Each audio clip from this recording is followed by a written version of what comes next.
minivan with a built-in vacuum. Honda, the official vehicle of the Toronto Blue Jays.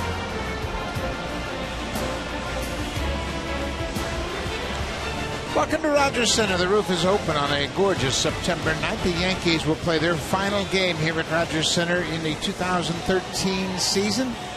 The Yankees scored 4 runs in the top of the 8th last night to storm back to erase a 3-0 deficit. Now it's time to take a look at the starting lineups. They're brought to you by Quaker State. Real, durable oil. Joe Girardi has had to mix and match all season long because of injuries. Got Curtis Granderson in the leadoff spot. Normally, that is Brett Gardner. Alfonso Soriano's on a 5-game hit streak. He's 6 for his last 18. He had a big hit in the game last night, an RBI double in the 8th inning. Vernon Wells had the biggest hit of all last night, a 2-run single. Wells, 129 career home runs at Rogers Center. Vernon Wells, second all-time to Carlos Delgado, and Todd Redmond will try to win the series for the Blue Jays. They have split the first 2 games.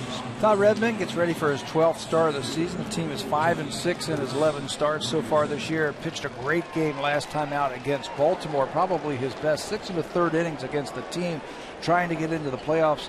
Did not walk a batter for the 2nd straight start. He's been throwing a lot of strikes lately. Curtis Granderson finished up the ballgame 1 for 4 with a couple of strikeouts. He got a big hit in the 8th inning, got a single off of Aaron Loup. Only batter Loup faced. He would come around to score the 2nd Yankees run. Goes around, didn't mean to, but it's a ball and a strike. Well, hit leadoff now for the 6th straight game for the New York Yankees, with Brett Gardner out of the lineup and probably done for the rest of the season. Redmond throws a strike. Redmond has really done a good job with his secondary pitches of late. Changeup has been outstanding for him lately, and the slider is improving all the time. You know, the one thing that he does really well is he changes speeds really well. With his fastball and his slider and that changeup, it's not your conventional circle changeup. He just splits his fingers, and he's got a little tumbling action on it. Ball is driven into center. Rasmus ranges back. He's got plenty of room. Granderson's retired. 1 down. Alex Rodriguez will step to the plate. He's hit 36 career home runs here at Rogers Center.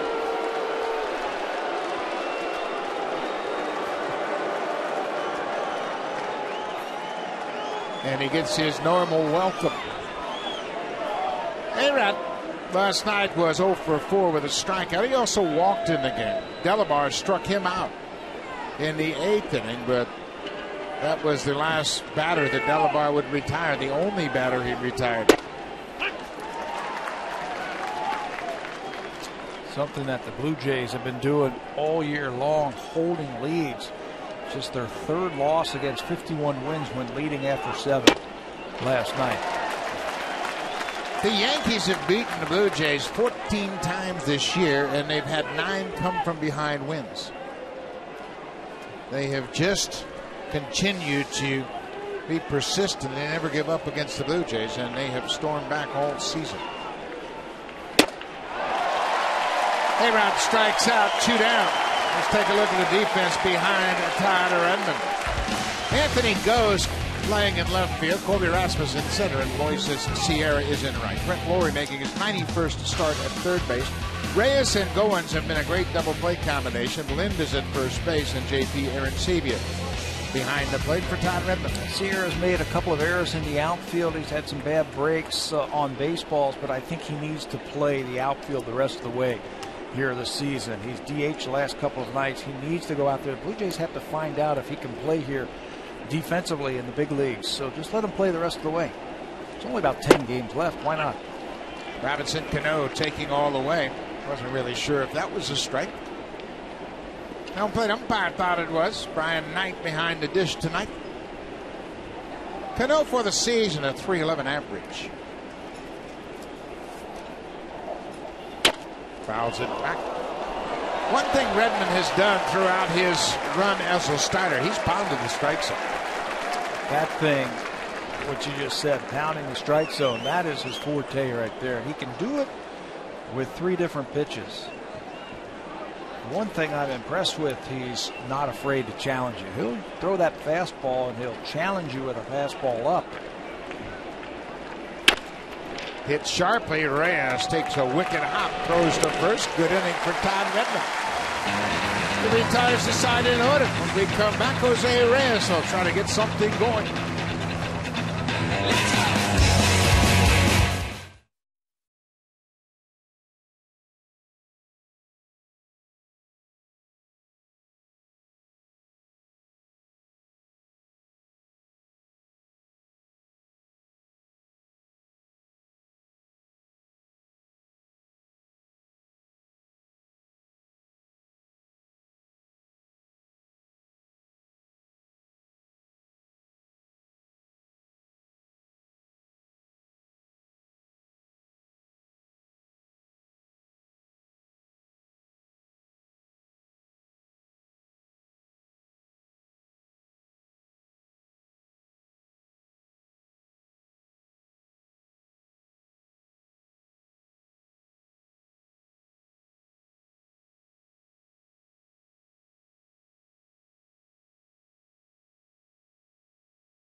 Against the Yankees. Top of the order, Jose Reyes is in the leadoff spot. 7 for 7 against Hiroki Kuroda. Kuroda pitches down in the zone, and Reyes is a very good low ball hitter. He's got a double and 2 triples. And then J.P. Arancibia against Hiroki Kuroda. 9 for 21. He too is hitting hard. 4 extra base hits, and he's driven in a pair. Trying to get something going against Hiroki Kuroda. Gets ready for his 31st start of the season. Kuroda, 5th time that he has made 30 or more starts in a season for Kuroda, but he's been struggling. He's limping to the finish line. He's lost 5 of his last 8 starts and hasn't won since August the 12th. Since then, he's made 6 starts and he's given up 26 earned runs. He's on fumes right now. Kuroda, 38 years old. You've got to imagine he's kind of wearing down at the end of the season. One thing he has done is he has had 9 starts where he has allowed no runs over the course of the season. The last time he did that was way back on August 12th against the Angels, but he has the most scoreless starts in the majors. He delivers a strike to Reyes. The key to success for the hitters against Kuroda, make sure that that low pitch is something you can handle. Borderline, he's going to work down in the zone, and if he can get you to chase that borderline ball, he's going to have a good outing. That was it right there. We have seen that a couple of times this year where Kuroda has faced the Blue Jays. He's used that splitter. That's the pitch that he likes to use down in the strike zone, and the Blue Jays haven't been able to lay off of it. They've swung over the top of it, or they've hit a lot of ground balls against Kuroda this year. Kuroda's ahead 0-2. Ball was up, and Reyes continues to wear out Hiroki Kuroda. A leadoff single for Reyes. Defensively, in the outfit is Soriano Granderson and the former Blue Jay and Gold Glover Brennan Wells in right. Mark Reynolds filling in at third base. Brendan Ryan has really been a good addition to tighten up the infield defense. Cano has won 2 Gold Gloves at second, while Overbay also former Blue Jay at first, and Chris Stewart making his 92nd start of the season behind the plate. Talk about starts. The Yankees have played 152 games this year, and Robbie Cano has started 145 games at second base. He's only committed 5 errors all season long, so he might be in line for his 3rd Gold Glove. Kawasaki showing bunt. Pulls the bat back.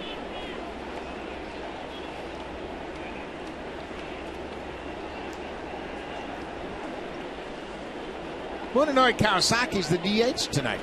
Sean Gibbons trying to get that extra left-handed bat in the lineup and decided to go with Kawasaki. Munenori is 2 for 6 against Hiroki Kuroda. He's a good batter in that number 2 slot if Reyes gets on like he did here, to maybe hit and run a little bit. Start something early against the Yankees in Kuroda. There's a base hit over Reynolds into left. Boy, there's the threat of the bunt and how it really pays off for Kawasaki. If Reynolds is at normal depth at third base, that's a line drive right to the third baseman. You're right. He's a big guy, about 6'3", 6'4". Reynolds at third base, but because he's pulled in, this ball gets on him so quickly and it's by him. You can see him at the top of your picture right there, how close he is, and he just can't get up in quick enough in time to make that play at third base. Yeah, if he's back at normal depth, it's right to him. So back-to-back singles against Kuroda to start the game. Brett Lawrie.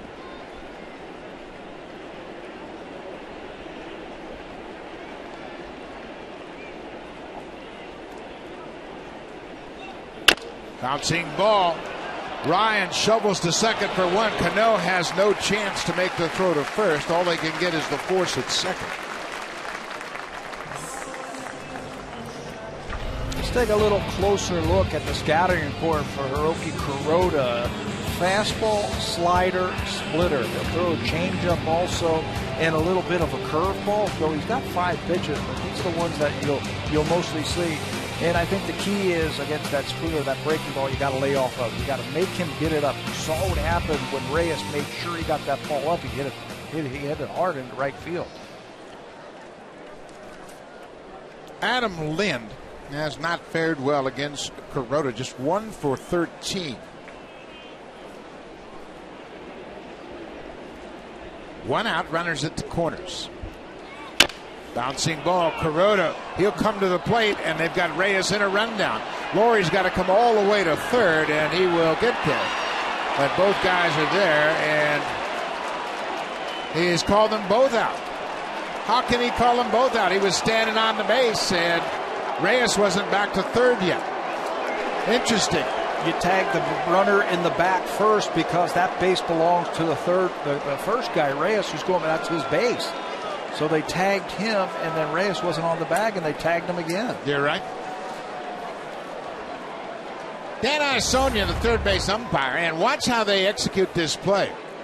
Reynolds swipes at Reyes, misses him, and then tags Brett Lawrie, who's standing on the base. Iasonia saw the play clearly and had an idea. You're out because that's Reyes' base, and Reyes is out because he's off the base. Double play ends the inning.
On Lawrie and Reyes to get the double play to end the game. It is a fielder's choice for Lynn. When Kuroda goes home to Chris Stewart, Reynolds swipes at Reyes but misses him. So Reyes is still safe. But he tags Lawrie, who is standing on third. But because Reyes had last occupied the base, it's Reyes' base. Reyes should have reached out and put his hand on third base, and then he would have been safe. He would have been safe, that's right. We were always taught in the minor leagues, if you have that situation, tag the back runner first because the base belongs to the runner in front. And you are right. You come to the game, how many times a year do we come to the game, year after year after year, and you never see that work. But because Reyes went off the base, he's out. Yeah, if he touches the base with his hand, then he would be safely on the bag. And Reynolds is making his 687th start at third, so he was used to it, and he tagged Laurie and then got Reyes off the bag. Yeah, I think he swiped at Reyes and missed him and said, okay, well, I'll get Laurie because Reyes is going to be safe. Laurie will be out when I tag him, but then for some reason Jose didn't get back on the base, stayed off the bag, and bam, you tag him, it's a double play. Interesting. So Redmond with a 1-1 count to Soriano, the cleanup hitter. Inside. Alfonso Soriano back with the Yankees, and he has been a terrific midseason pickup for New York. No one has produced as well as Soriano since the 26th of July. That was the date he came to New York. 15 home runs and 48 RBIs from that date. And giving the Yankees some right-handed pop. They went the longest time without a home run by a right-hander. They just lost it. He came over there and turned on that offense. Soriano and the Yankee starter Hiroki Kuroda have something in common in that they were teammates in Japan in 1997. Ripped past Laurie down the left field line. It bangs up against the wall. Anthony Ghost gets to it quickly. They've got a shot. Tag him, and he's out. That throw by Anthony Ghost picks up his first outfield assist as he threw a one-hop strike to second. Ryan Goins was raiding right there for it and slapped the tag on Soriano before he could get to the bag. That's how you play defense right there. The ball's hit so hard by Soriano, it ricochets right to Ghost, and everybody knows he has a good arm. It's just a matter of if it's going to be on target, and Anthony throws a strike to Ryan Goins to pick up the outfield assist. Loving it is Tom Redmond. I can stay in the windup. Well, Soriano hit a ball. It looked like a double all the way, but Ghost made a terrific throw. That's a tough throw for him because he's a left-handed throw. He's got the glove on the right hand. He turned around, and that was sheer arm strength right there from Ghost. Tough to get the lower half into that throw. Vernon Wells takes strike two. It's 1-2. That's the second outfield assist. First from left field for Ghost. He had an assist as a center fielder earlier this season. Vernon Wells got the big hit in last night's game, a 2-run double in the 8th. Drove in the tying and winning run in that 8th inning rally.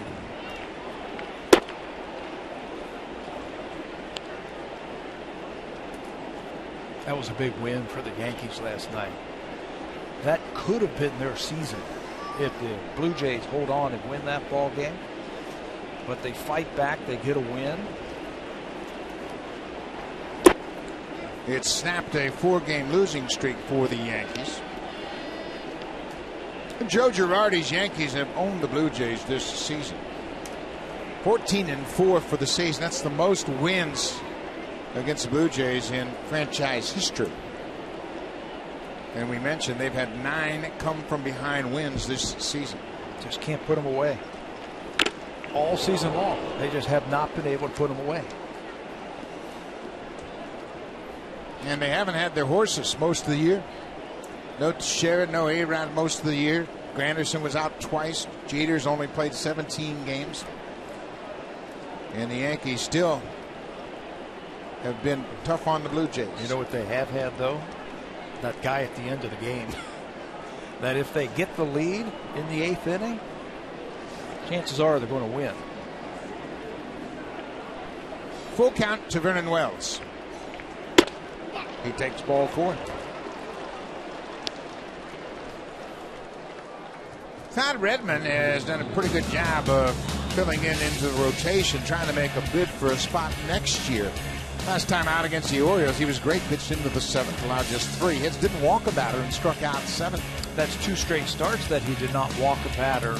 He was coming off 10 days rest, so he was really pumping it in there. And the same thing here tonight against a team that is trying to stay alive in the American League East. His last start against Baltimore, his longest outing, 6 1/3, and he had 7 strikeouts. Overbay hits it on the ground. Lynn goes to second. Reyes takes his time and throws back to first to double up Overbay. Reyes waited for Redmond to get to the bag and still had enough arm strength to double up Overbay. A 3-6-1 double play. Lynn makes a good throw to Reyes, and watch Reyes. He's got to wait for the pitcher, gets there just in time to complete the double play.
Right to Lynn, and Reyes has the ability, because of that strong arm, to wait for him. Anytime you hit the ball to the right side of the infield, get over there and make like a first baseman. Redmond recognizes the ball's hit to the right side. He's going to get over there, find the bag first. He does, and stretches out to finish off the 3-6-1 double play. What an athlete, right? Reyes allowed him to get there because Jose was ready to throw it. He had to wait, but they had plenty of time with Overbay running. 2 of the more different double plays you'll ever see in your life. Yeah, tough to score that one. We say that about pitchers. I mean, they are outstanding athletes, and they have to be, because their job is so demanding. Fielding, another part of it. You have to be a good athlete to be able to make those plays. Colby Rasmus. Colby has homered in 4 straight games. Second time that's happened this year for Blue Jays hitter. Edwin Encarnacion did it back in April.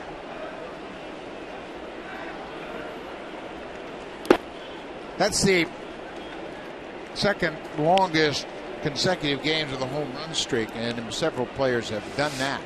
Jose Cruz Jr. has the Blue Jays franchise record for consecutive games with a home run. That's 6. Happened back in 2001.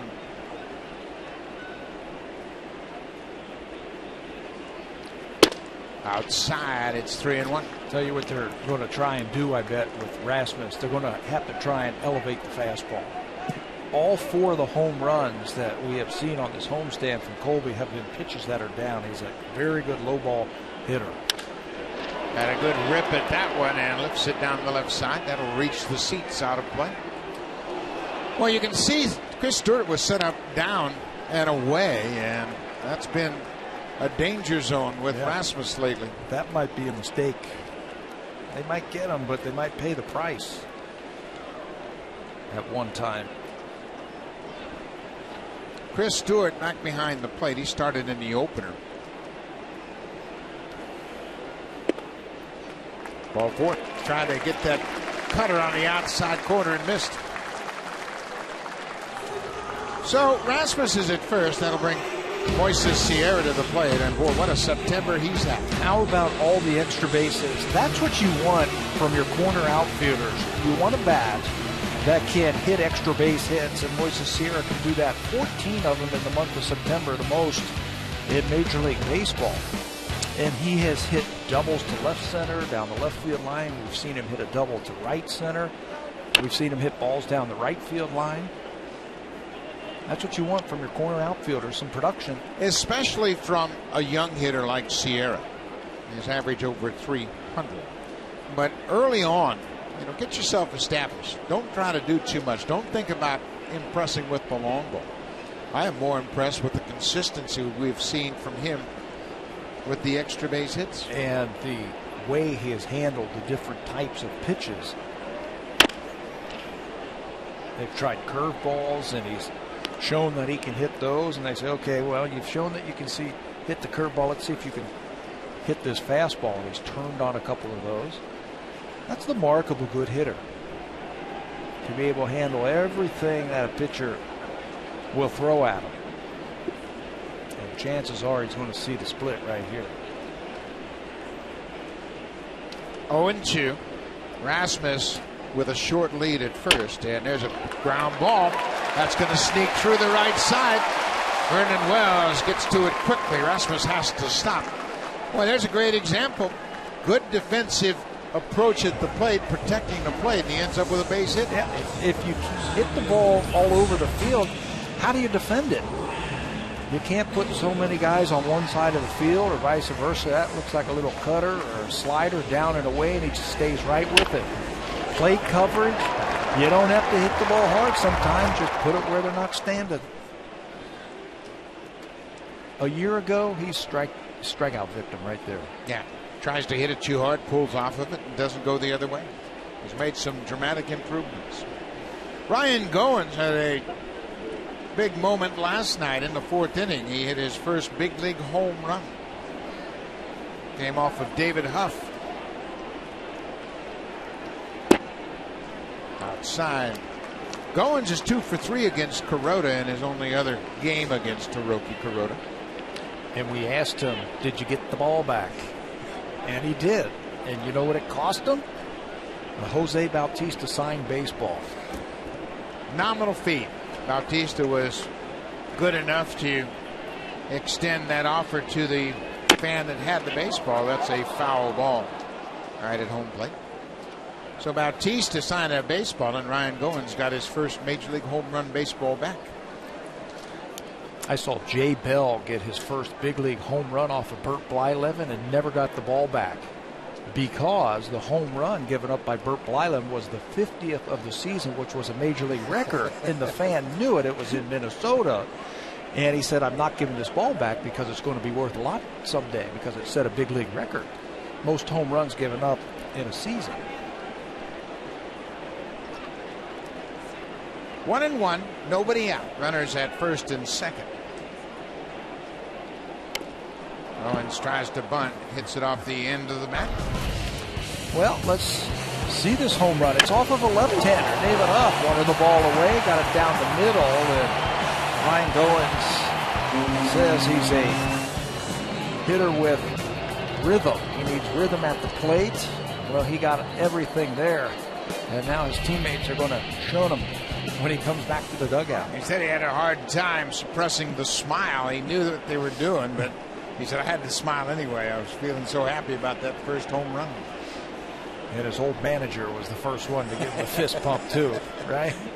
Sal Fasano had managed Goins twice in the minor leagues, once at Lansing and once at Double-A, and he said, I couldn't not acknowledge his first big league home run. Yeah, I couldn't just sit there. I mean, that was his first big league home run.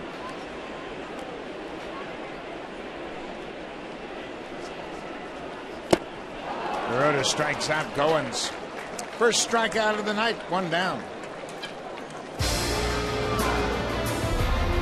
Blue Jays on Sportsnet. Brought to you by the 2014 Honda Odyssey, the world's first minivan with a built-in vacuum. Honda, the official vehicle of the Toronto Blue Jays.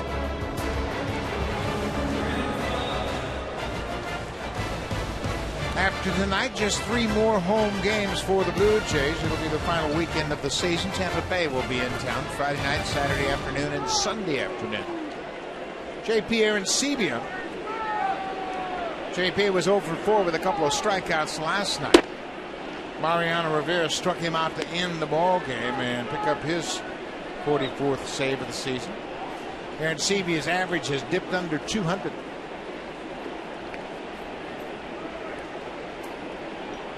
JP has hit well against Hiroki Kuroda, .429 average.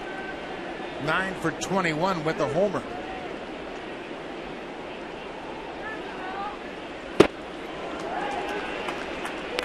Looking to add 3 right there with 1 swing. See, his problems over his last 15 games is 2 for 41.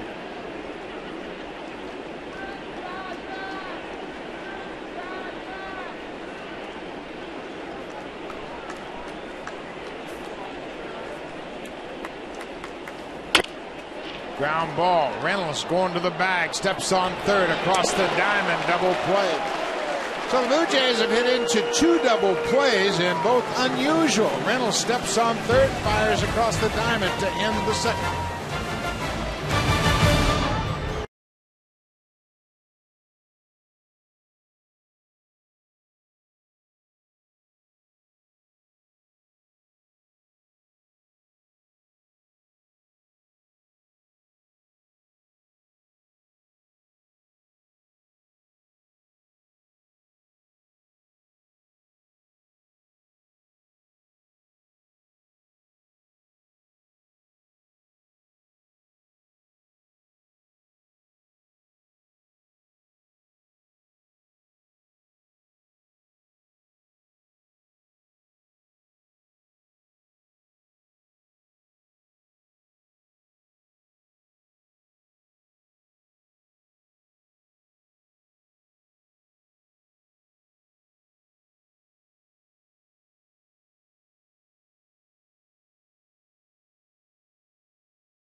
Baseball September 20th through the 24th. It all starts tomorrow right here at Rogers Center.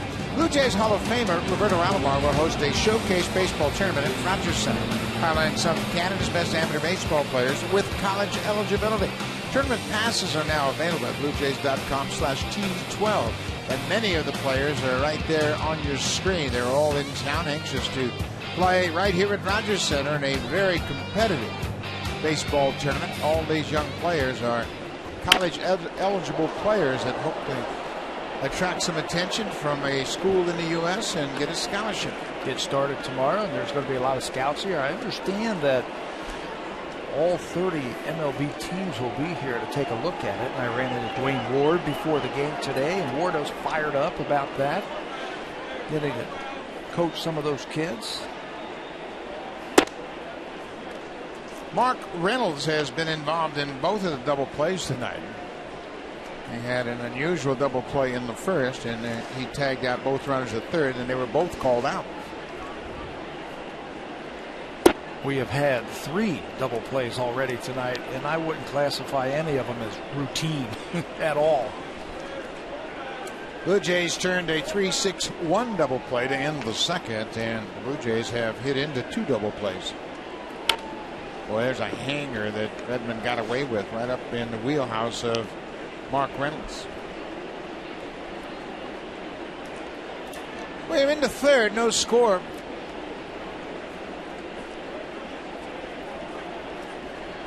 The Yankees at the start of play this evening, 2.5 back from the second wild card spot. Strike 3. What a pitch. Dropped down and delivered the fastball. Fans, we want your baseball questions answered by our team of experts. Email asktheexperts@sportsnet.ca and keep your eye out for the Home Hardware Ask the Experts segment later on in the game. Boy, that was an effective pitch. He changed the arm angle just a bit and froze Mark Reynolds. Yeah, he didn't know what to expect from that baseball. A lot of times when you see right-handers drop down like that, you're thinking frisbee slider, right? As a right-handed batter, and that ball's going to spin off the plate.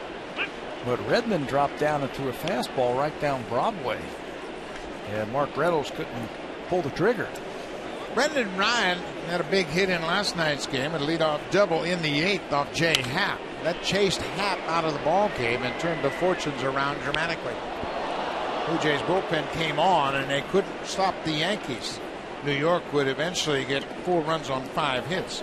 And Jay Happ ended up with a no decision after a stellar start. 7+ a batter and 7 strikeouts for Happ. Outstanding. Made a couple of adjustments to his arm angle, threw a shutout, and then went out there for one more batter. And the roof caved in on the Blue Jays. The otherwise very effective bullpen had an exceptional night last night in that they weren't able to protect that late lead.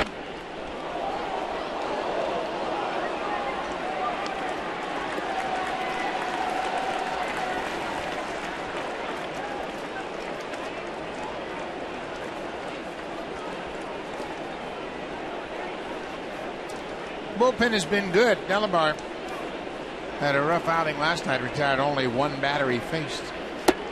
Big sweeping breaking ball, back-to-back strikeouts for Redmond. This is what he did in his last start. Todd Redmond versus the very good hitting Baltimore Oriole team. You can elevate the fastball, you can drop the breaking ball on you, do some good change-ups. It's like a split grip change-up where he splits his first 2 fingers. Got some tumbling action on it, picked up the 7 strikeouts, but more importantly, he went 2 straight starts without walking a batter. 12 straight innings before he walked a batter. The only 2 games this season in which he's not issued a walk. Chris Sturt, the catcher, and number 9 hitter. Stewart caught the opener on Tuesday night. Boy, Redmond threw a great pitch down and away at the knees.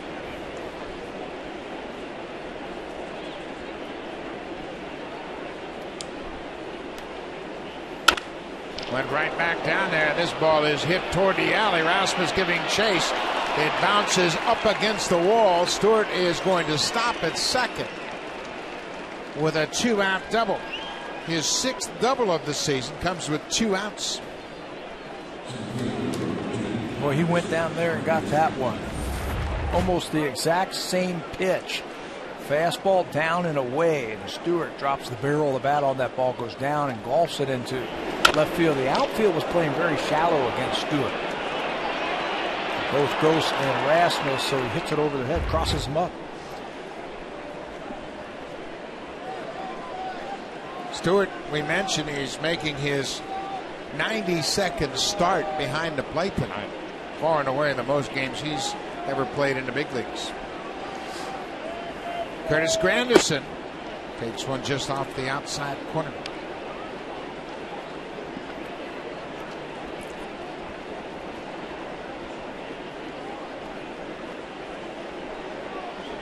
Granderson flying out to center field his first time up.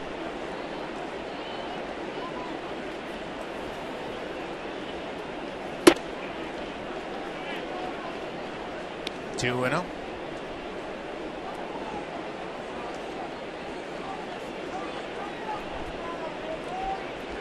Todd Redmond trying to strand another base runner.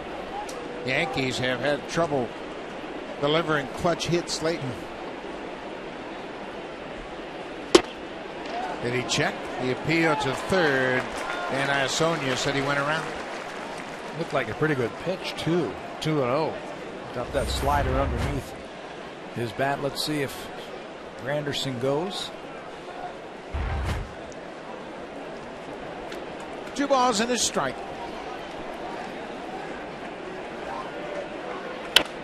Pop back out of play.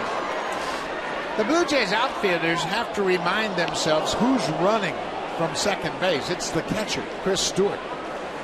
So normally with 2 outs, you'd think, well, if I have to move to either side, I won't have a chance to make a throw. That's not the case with the catcher. You just got to remind yourself what the situation is. And don't be in a hurry either. Gather yourself, make sure you catch the ball. Take your time and make a good throw. Throws get thrown all over the place when you rush and you go too fast.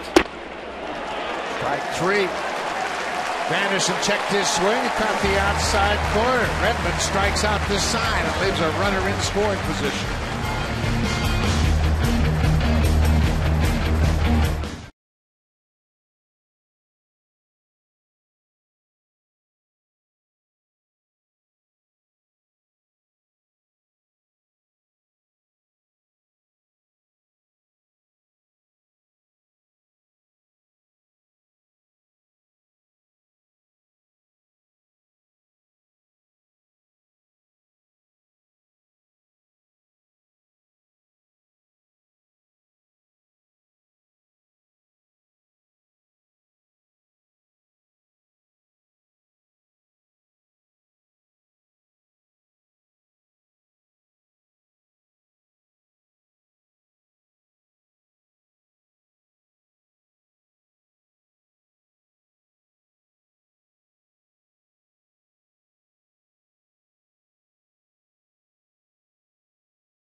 Sunday, September 29th, when the Blue Jays take on the Tampa Bay Rays. It's a 107 start.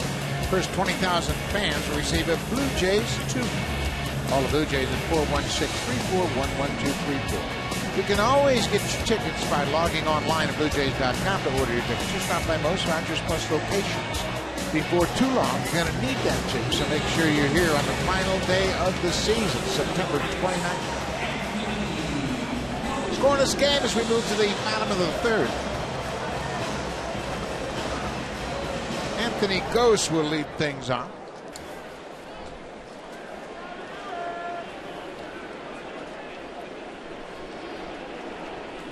Blue Jays have 3 hits. The Yankees have 2. As no one has crossed the plate yet. Boy, Anthony looks a lot better at the plate, doesn't he, over the last couple of weeks? They have really tried to take his leg kick out from he's starting now from an open stance and just stepping towards home plate. Chops this one up the first baseline. Overbay came after it and makes the play in foul ground. And with Anthony, there's enough bat speed there. I think that's one thing that you have to look for, bat speed. That there's extra base hits in that bat. Chad Mottola believes it. I think Anthony believes it. He just has to be able to make a little bit more consistent contact. He doesn't have to try to lift the ball. I think that's what a lot of young hitters try to do, is lift the ball. If he lines the ball, and with his great speed, he's going to hit a lot of doubles and triples. Off the plate outside. He's got good hands and bat speed. He has refined his swing when he first signed and when he came over in the trade 2 or 3 years ago. There was a lot of work that has been done, and it's starting to smooth out for him. When you look at Anthony Gose, and Chad Mottola has had him in the minors, he's got him in the big leagues now. Anthony was a .264 hitter in the minors, so he had problems with consistent contact even in the minors, and now he's trying to make adjustments here in the big leagues. There's a base hit into left field. Leadoff single for Anthony Gose. Fans, it's time for our BlackBerry Sneak Peek stat of the game, brought to you by the new BlackBerry Z 10 and Q10. built to keep you moving. Hiroki Kuroda was outstanding the first half of the season. Just one of the best pitchers, I think, in the American League. And then he has run into a little bit of a problem here over his last 6 starts. He's 0-4 with an ERA that is approaching 7. He has not won since August the 12th, and really that was his last really good game. 8 innings, 3 hits, no earned runs. That was against Los Angeles Angels, and since then, he has really been hit hard. Ghost with good speed has to dive back into first. Kuroda's problems against the American League East are even more dramatic. He's lost 7 of his last 10 starts, going all the way back to May 22nd against American League East ball clubs. Ghost with a big lead at first. Dives back in just ahead of the tag of Overbay.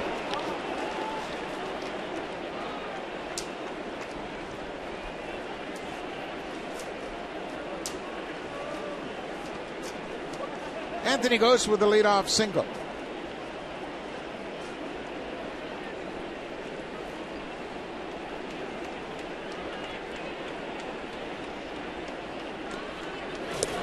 A little bit closer. Kuroda's tough to run on. They have caught 50% of the base stealers. 6 for 12 this year. And he is a veteran, of course. He's 38 years old, so he understands how to control the running game. I love how Ghost is out there. I mean, he is way out there against Kuroda, and he's got to dive back. Love to see that from a young player. Fearless. Reyes at the plate, looking at the signs of Rivera. Ghost over at first, checking him out.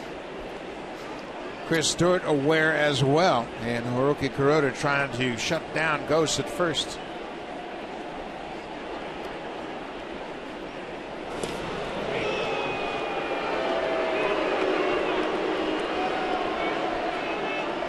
A step and a dive, that's what you're looking for if you're the runner over there at first base.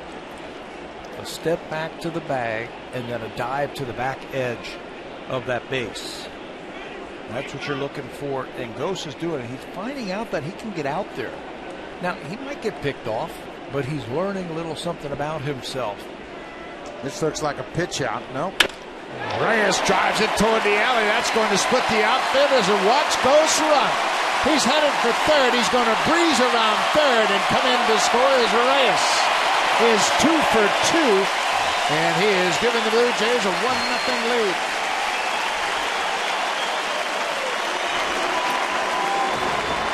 The two of them back to back, Anthony Ghost and Jose Reyes, can cause a lot of problems. They're similar hitters. They've got line drive gap power, and they've got outstanding speed. No chance for the Yankees to get Ghost as he circles the bases for the run. But you can see Reyes spread out, use his hands, and rip that ball into the gap. And once it landed safely, no chance to get the speedster. Kawasaki bunts it out in front of home, and Kuroda throws quickly to Cano. Kawasaki executes sacrifice bunt to perfection. That's his 8th sacrifice. He leads the Blue Jays in that department. He's got a great percentage in sacrificing. And that's the call right there. Get that runner to third base with less than 2 outs. Look at the eyes, track that ball right on the bat. Make sure it goes down in the ground. Perfect. Kawasaki's been asked to bunt 11 times. He's delivered 8 sacrifice bunts. Reyes now just 90 feet away from home. Brett Lawrie reached on a fielder's choice. It's jammed, and Reyes got a good break, and they're going to score another run. Boy, Reyes just got Brett Lawrie an RBI. He was going on contact. It was hit softly to the third baseman, Mark Reynolds, and Reyes comes in to score. Lawrie picks up the RBI. Brett got jammed on that pitch by Kuroda. They were going to try and jam him with the infield in, hoping that he'd hit a soft liner right at one of the infielders. But it's really in between 3 of them. Blue Jays were playing contact. As you see Reyes reads it, scores standing. And you're right, he gets Brett Lawrie another RBI. The sacrifice worked. Well, the Blue Jays, with Ghost in the lineup now, have so much more speed in the lineup. And the speed right there led to both of these runs.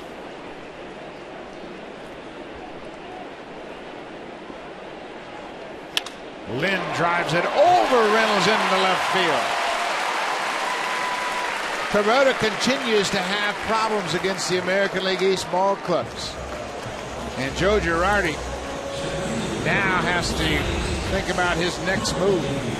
It's a lot of base runners here in the first 3 innings, right off the end of the bat by Adam Lynn. They had 2 hits in the first inning, 2 base runners in the second.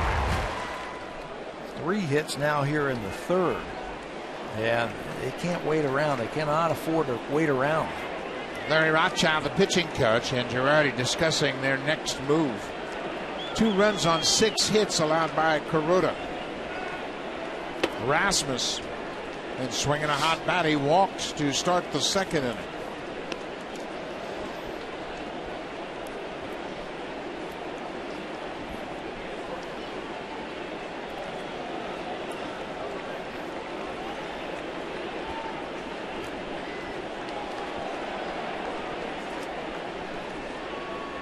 Don Redman enjoys what he sees here in the bottom of the third.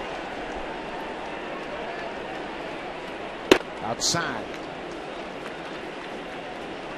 You just got to believe that the Yankees are going to get somebody going quickly. Rasmus has been red hot, homered in 4 straight games, and Yankees just can't afford to fall much further behind.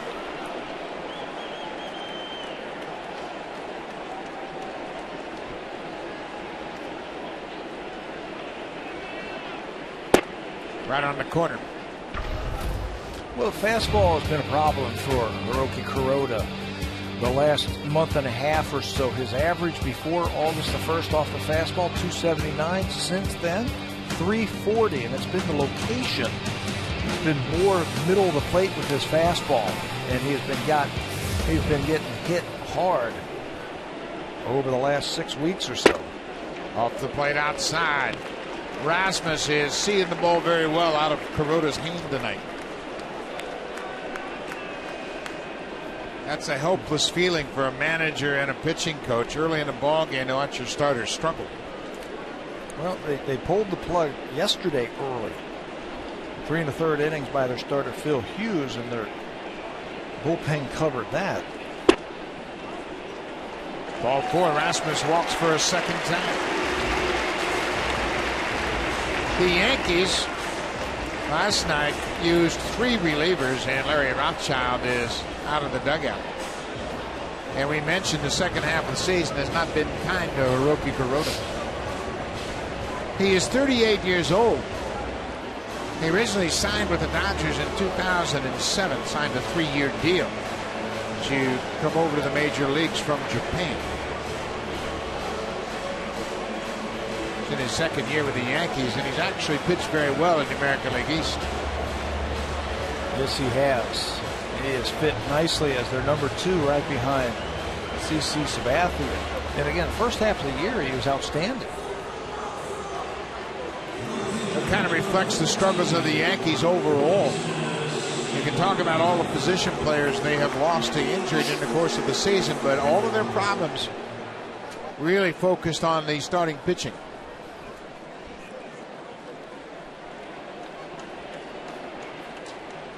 Moises Sierra had an 0-2 single to right his first time up. 2 down. Lynn's at second. He's singled to left. Rasmus with his second walk of the night. He's at first. 2 runs in here in the bottom of the third.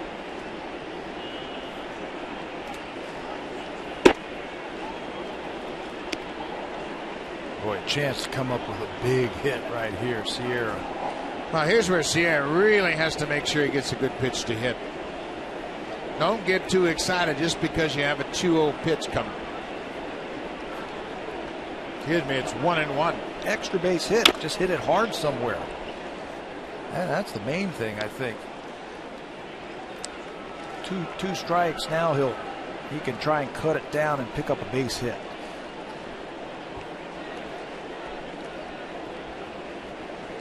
Had a base hit his last time up on an 0-2 pitch. Just poked it through the right side. This time Overbay, not holding the runner on, is plugged up a large portion of that hole on the right side of the infield.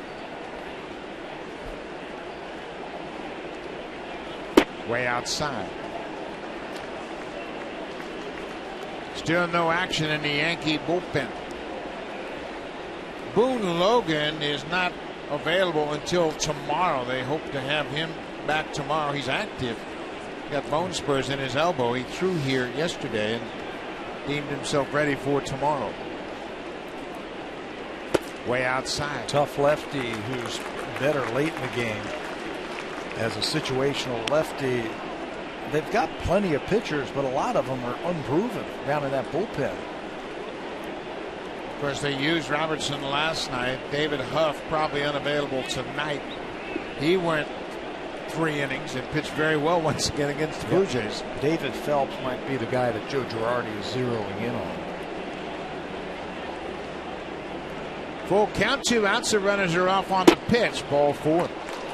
Back-to-back walks, loads the bases here in the 3rd.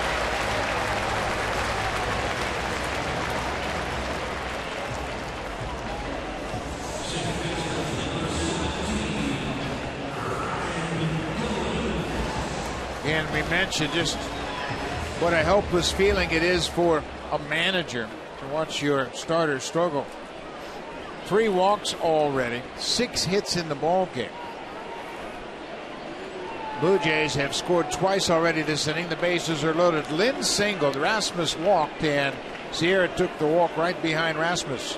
Ryan Goins struck out his first time up and chases a bad pitch. You can't help him right now. He is struggling. He has thrown a lot of pitches this inning. You mentioned the walks by Kuroda. He came into this game with just 37 and 189 2/3 innings, so he's off his game. Make him bring it to you. He's walked 8 in his last 5 starts, and tonight he's walked 3. 0-1.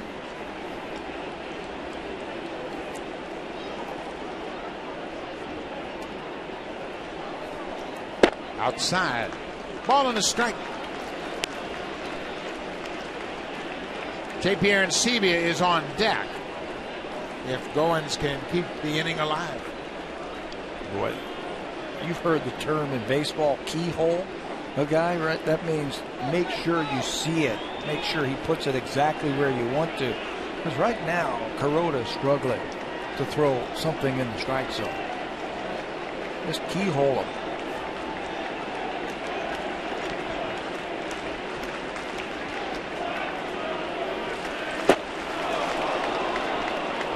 Inexperience, excitement, trying to come up with a big hit, and Kuroda is ahead, and he hasn't thrown a strike yet.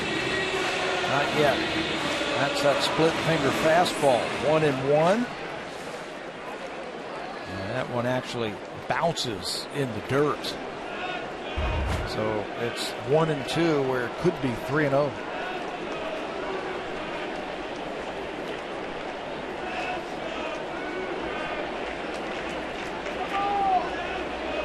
Kuroda with the 1-2 pitch. Throws another ball.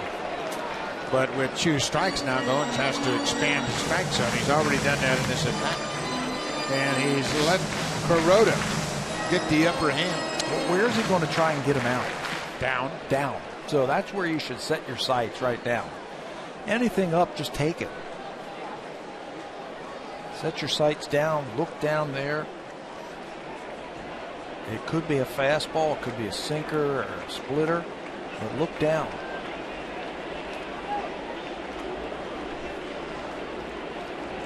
Kuroda wants a different pitch. He went through the signs and asked for another from Chris Stewart.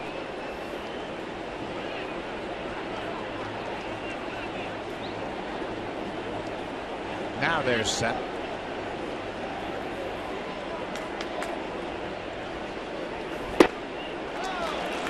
Look at all the pitches. Not even close to the strike zone, but you've got a rookie hitter at the plate with the bases loaded and 2 out, wanting to come up with a dramatic hit. Sure. Young guy, you want to make an impression. This is where you have to slow the game down. Take things one pitch at a time.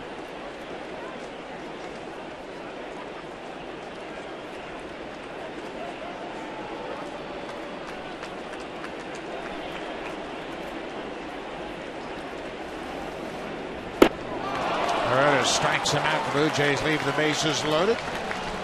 But Jose Reyes delivers an RBI double, knocks in the first run of the game. Reyes, his 20th double this season. Blue Jays scored 2 for Todd Redmond.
Alomar will be on Sportsnet Fan 590 The Fan tomorrow.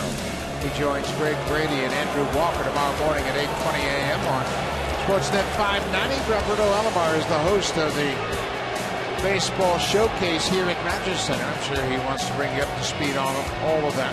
Tournament 12 will take place starting tomorrow. So make sure you check out Robbie Alomar on Sportsnet 590 The Fan tomorrow at 8:20 a.m.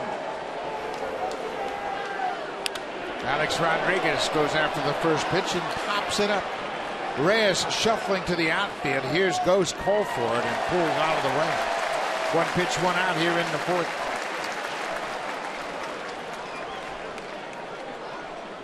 Reyes waiting to hear Anthony Ghost. You can see they had a little laugh about that. Reyes probably said, I wondered if you were ever going to get here. Well, it was hit high enough. You could see Reyes go back. And as an infielder, you're saying, you know what, I can catch this one, but I know that outfielder's coming. Let me hear him. You don't want to get run over by your outfielder. And there he goes. You can see him now that I've got it. Got to say it 2 or 3 times so they hear you. Yeah, make sure that Reyes pulls out of the way. And looked like Reyes didn't want any part of that one. That was too high. And the outfield said, come on, rookie, come in here and catch this ball. It's too high for me. Robinson Cano drills it to center. Rasmus is back. It is over his head and bounces off the wall and hits the stands above the fence in center field, and that's a ground rule double for Cano. His 36th double of the season. Flat out hit. That guy right there, Robbie Cano. Fastball right down Broadway, and it is hit hard to center field. 3 seasons now with 25 homers, 100 RBIs as a second baseman. Yeah, you mentioned the doubles. There's another one right there. You know, only 2 second basemen have bettered that. 25 home runs, 100 RBIs. Jeff Kemp being one of them, and Rogers Hornsby did it 4 times. Alfonso Soriano goes after the first pitch and hopes it's foul. Soriano singled his first time up, but was thrown out trying to stretch it into a double by Anthony Ghost. That was the first out of the top of the second.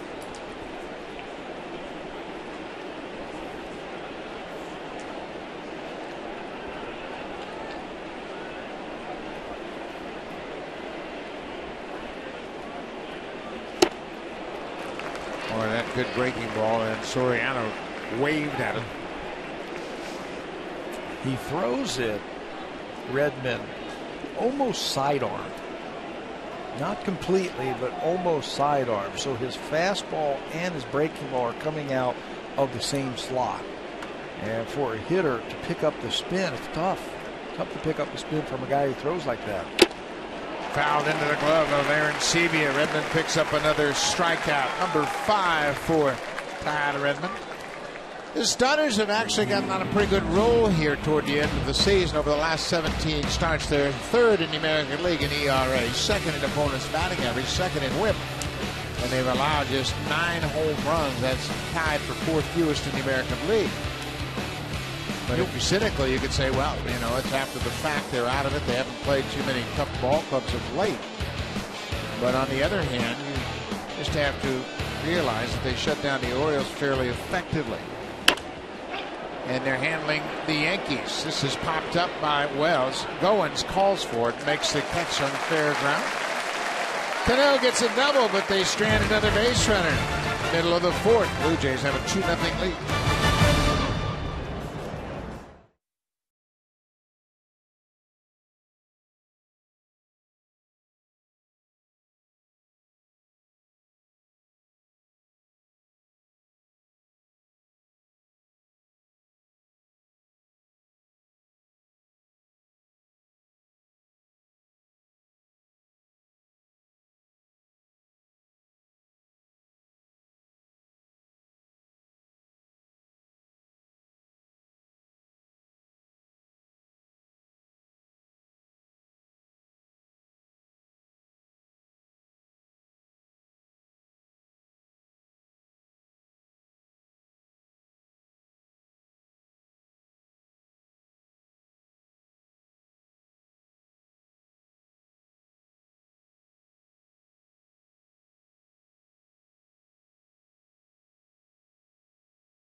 The Dodgers were in last place in June, as you mentioned, and then they got on a roll. Coincidental with the return of Hanley Ramirez and the promotion of Yasiel Puig, and it's fitting tonight. Hanley Ramirez had 4 hits and 4 RBIs in that win over Arizona. Well, that's what happens when you go 36-8 at the big league level, in the middle like they did. J. Pierre Sevia gives it a ride to center. Anderson goes back on the warning track and hauls it in. This day and age, to go 36-8, and we saw the Dodgers earlier in the year, and a couple of the Blue Jay players said to me that's the best team that they've faced all season long. And we didn't see Greinke or Kershaw in that 3-game series. And they've done it without some of their horses. Kemp has just returned to the active lineup, and Andre Ethier has a boot on his ankle right now, trying to overcome an injury. Carl Crawford's dealing with back problems, and they have been dinged up, but nothing wrong with their starting pitching. Nope. Plus, you like the closer a little bit too. Yeah, the big guy back there. He got number 26 today, I believe. Kenley Jansen wrapped it up for the Dodgers, and what a turnaround story. And good for Don Mattingly. There was a lot of rumors, and I don't think there were really strong rumors, but a lot of rumors that he was going to be replaced when they were near the bottom, and he is too good a baseball man. Jansen picked up his 26th save. Ghost gives it a ride to right. Vernon Wells can't make a play. It hits at the base of the wall. Anthony Ghost will stop at second. Ghost is 2 for 2 tonight. What were we talking about earlier about some extra base power in that swing? Watch how his hands, just his hands, come through. And once that ball hits safely, even if it ricochets back to Vernon Wells, you can see how quick Anthony is as he gets into scoring position. His 5th double. He also has 4 triples and a home run. That's all you got to do. Hit those line drives, especially in this ballpark, and you'll be circling the bases all the time. Jose Reyes is 2 for 2. He is on everything, isn't he? My, oh my, is he swinging the bat. Something about Kuroda brings out the best. He is now 9 for 19 against the Yankees right-hander.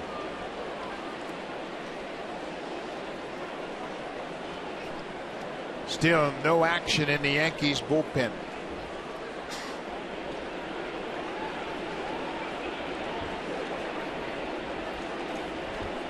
This is the 10th game of their 11-day road trip. They started out in Baltimore. They won 3 of 4 against the Orioles and then were swept at the hands of the Red Sox at Fenway Park.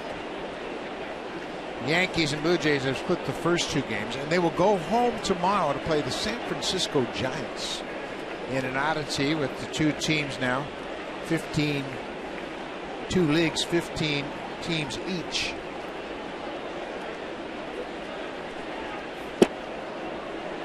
Down and away. CC Sabathia will open up the series for the Yankees. He'll go up against the Giants, and you can see it all right here on Sportsnet 1. It begins at 7 Eastern, 4 Pacific on Sportsnet 1.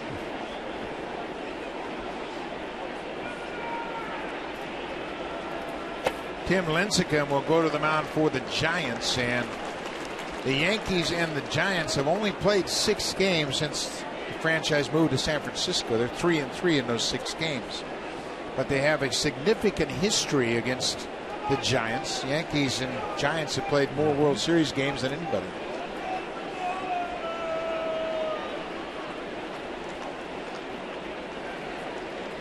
Three and 1 to Reyes on the corner.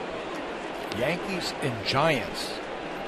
I just think of the 1940s and 1950s. Yeah. Whenever you say that. Actually, I misspoke. The Dodgers and the Yankees have played more World Series games. They've played 66. Giants and the Yankees have played 43. The New York Giants. Ball fourth. Reyes takes a walk. That's 4 walks issued by Kuroda. This copyrighted telecast is presented by authority of Rogers Blue Jays Baseball Partnership and may not be reproduced or retransmitted in any form. And the accounts and descriptions of this game may not be disseminated without the express written consent of the Rogers Blue Jays Baseball Partnership.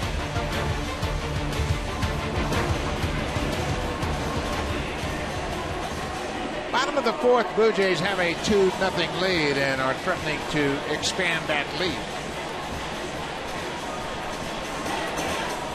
Cesar Cabral, the left-hander, starting to loosen up. I mentioned David Huff went 3 2/3 last night. He's done.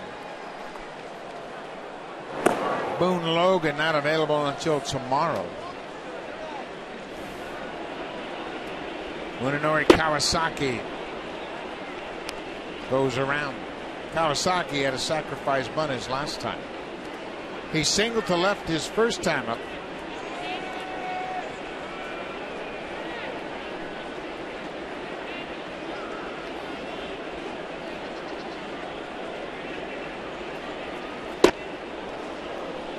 One and 1.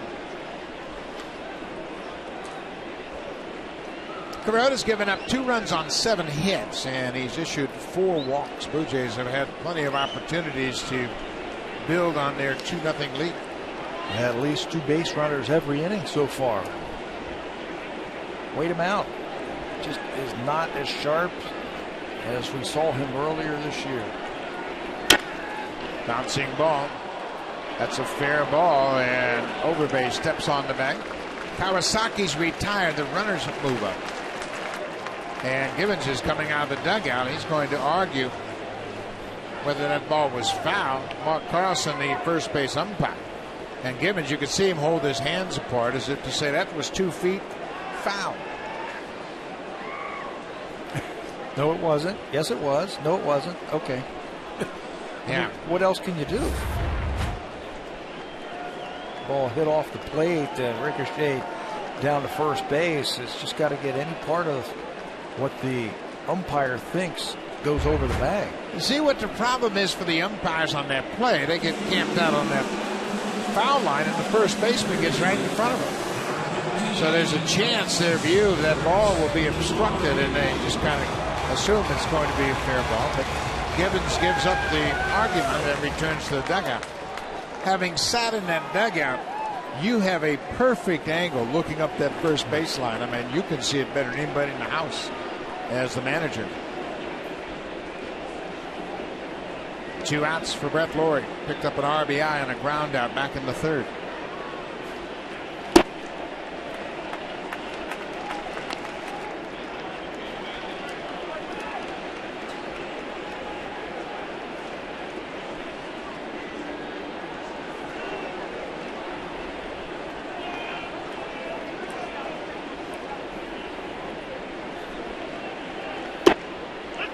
It looked like he was taking all the way. It's a ball on the strike. Blue Jays could have a much bigger lead, but they're 0 for 7 with runners in scoring position already tonight.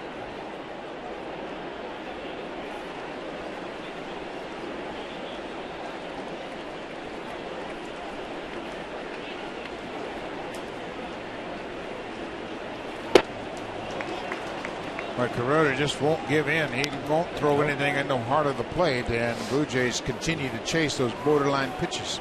And this might be his last at bat.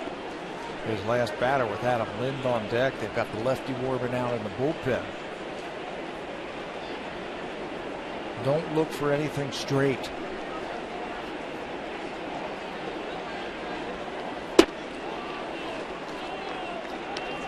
Late movement, but well off the plate inside. It's 2-2.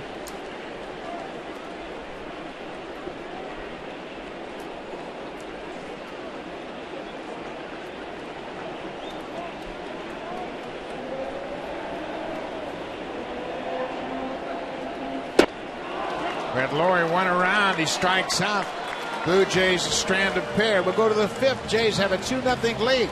Now it's time for Blue Jays Central Update. Here's Jamie Campbell and Greg Zahn in the Blackberry Broadcast Studio.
The TD Comfort Zone. Our guests enjoying seat upgrade courtesy of TD. And once again, Blue Jays have a lead and have Well, joy to those people. Over in the Jays Care Community Clubhouse are folks from Big Brothers and Big Sisters of Canada. Welcome to the ballpark, and we too hope you're having a great evening at Rogers Center. Blue Jays are up 2-0 as the Yankees are set to bat in the fifth. Lyle Overbay takes a first pitch strike from Todd Redmond.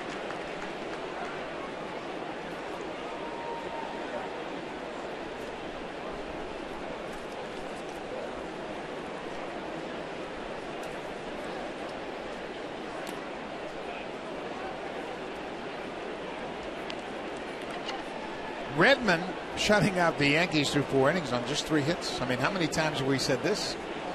He has done a remarkable job, and everybody just kind of figure, well, Redmond will make a start here or there, but he continues to gain more and more confidence with each start. We mentioned his last start against the Orioles. Went 6 1/3, gave up just 3 hits, ended up with a no decision, and he left with a 3-0 lead. In the start before that, he beat Arizona. And the start before that, he beat the Yankees. Yeah. I mean, this is nothing new right now. 7 strikeouts in 5 1/3 innings against the Yankees 3 starts ago. What he is doing, I think, is changing speeds nicely. Did you see the first pitch to Lyle Overbay in this at-bat? It was almost like a BP fastball that really threw the timing of Overbay off on that first pitch. This is popped in the air to left. Anthony Gose moves over toward the line, makes the catch, 1 out. The 2014 Honda Odyssey, the world's first minivan with a built-in vacuum. Honda, the official vehicle of the Toronto Blue Jays.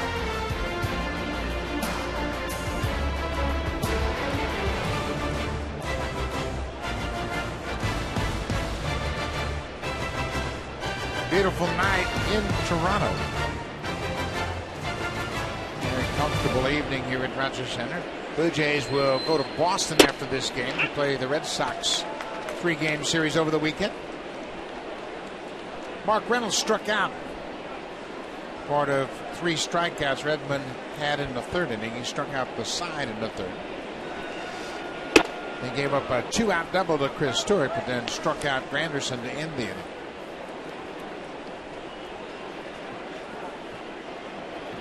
Well, if you're auditioning for next season, I think Todd Redmond has done a lot so far here in September.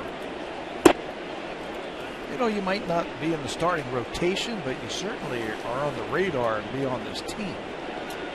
Yeah, Redmond's an interesting guy. He's 28 years old, and obviously he's as strong as an ox. And I think when you get him healthy for a full season, once again he dropped down. This time he threw that little frisbee slider. He started out the DL on the DL with a shoulder problem. Missed the first 7 weeks of the season. He was with the Orioles in spring training. Blue Jays claimed him on waivers at the end of March. But he's an interesting guy. Well, you know, one thing, and I haven't asked him if he prefers starting to relieving. One thing that if he doesn't make the team as a starter next year, you got to think of him as a long man in the bullpen, and that's one thing that the Blue Jays haven't had this season, especially early this year when the starter was knocked out. They didn't have a true long man, and I think that hurt him. Yeah, the Blue Jays starters got knocked out often early in the season, early in ball games, and John Gibbons didn't have a guy that could give you 3 or 4 innings out of the bullpen to stabilize things.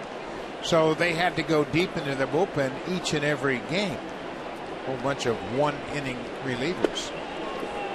So you're right, and I think Redmond certainly has earned an extended look and consideration first and foremost for the rotation. Yes, but if he doesn't, if they go out and get a couple of other guys or guys come back from injury, you could use him as a long man, and he'd be a good long man because he's got a simple delivery and he throws strikes. He can give you multiple innings, and you said it, he's strong, big and strong as an ox. So these starts are very important, just like the starts for Esmil Rogers. his last 2 starts will be important. Popped up over near the seats. Laurie giving chase, gets to the wall, and it's back about 3 rows out of play. Well, I think anybody that thinks the Blue Jays are set for next year, they're not paying attention. I think we got R.A. Dickey and Mark Burley. And short of them being traded, they're going to be in the rotation. And they both pitched well. And they're reliable. They take the ball. They go out the mound. And, you know, everybody talks about Blue Jays adding the rotation. Well, everybody in baseball is going to try to add to their rotation. Ground ball to short. Reynolds is retired. 2 down. Well, the Yankees trying to keep their hopes alive in the wild card race. Tampa Bay playing the Texas Rangers right now. Matt Moore gave up 3 home runs in the span of 4 batters tonight to the Texas Rangers. So he is trailing in that ball game. The Indians, what a story they have been. And last night they had a tough loss. They lost 7-2 to the Kansas City Royals, and the Royals aren't going to go away. The Orioles are right there. They beat Boston last night. So there are a lot of teams in contention for those final 2 spots. 2 spots. That's it. 6 teams, 2 spots. It's a dogfight. And you don't think those teams are under pressure? I mean, everything you do is magnified on the baseball field when it comes down to the last 10 games of the season and you're within striking distance. Every decision. Everything. Ron Washington was catching some heat last night for some of the moves that he made in the game for the Rangers. They lost in 12 innings to Tampa Bay. How about Will Myers? He almost cost the Rays the ball game by lobbing that ball back in. Brendan Ryan hits a high fly ball to center. This should end the inning. Rasmus makes the catch. The inning is over. 3 up, 3 down for the Yankees. Redmond is dealing tonight.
Is the #1 mobile app for live baseball. Listen to live audio, follow games pitch by pitch, and enjoy in-game video highlights.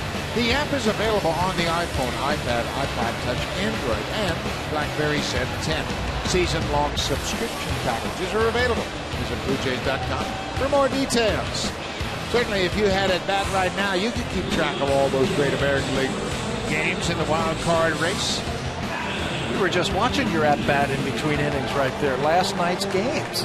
Will Myers just nonchalantted the ball back into the infield. Beltre hit a base hit into right. Myers just kind of Cadillac it. By the time he got it back to the infield, Andrews scored all the way from first to give the Rangers the lead. That was the 11th inning, but they came back and won it. That's what I mean about everything being magnified this time of the year. Hiroki Kuroda still on the mound for New York. Adam Lind has reached on a fielder's choice and single.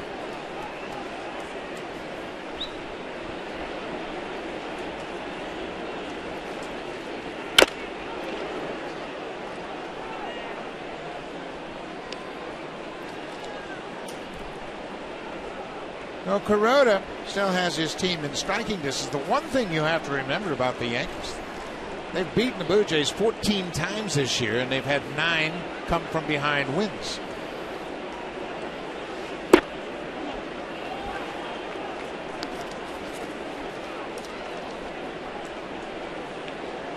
Adam Lynn's in an interesting position. The Blue Jays hold an option for next year, and he has voiced his desire to return to the Jays. But we spoke to him today, and I think there is the curiosity of what that free agent market might bring. Yeah, he said he'd like to stay here. He likes being here. This is home to him because it's the only organization he has ever known. But there's always that possibility. You know, the Blue Jays could buy him out or pick up his option. It's their decision. Lind has been in the big league since 2006 with the Blue Jays, gone back and forth, and of course he's had ups and downs. His finest season, of course, was 2009 when he was the Silver Slugger Award winner. Had 46 doubles, 35 homers, and drove in 114. It hit 300. And hit 300, 305.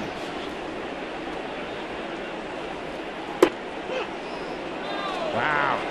Lind got squeezed right there. That looked like it was off the plate. Lind is called out on strikes. That's the first out of the fifth.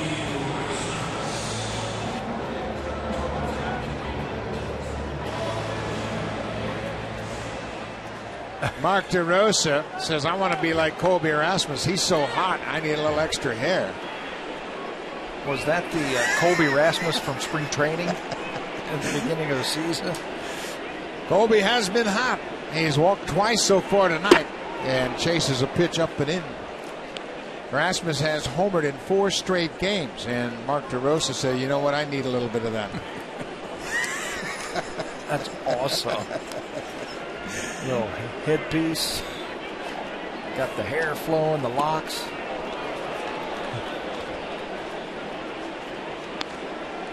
Rasmus, in his return off the disabled list on Friday night, homered against Jason Hamill. That got it started. Started a string of 4 straight games with homers. Had a home run off Chris Tillman in the 7th on Saturday.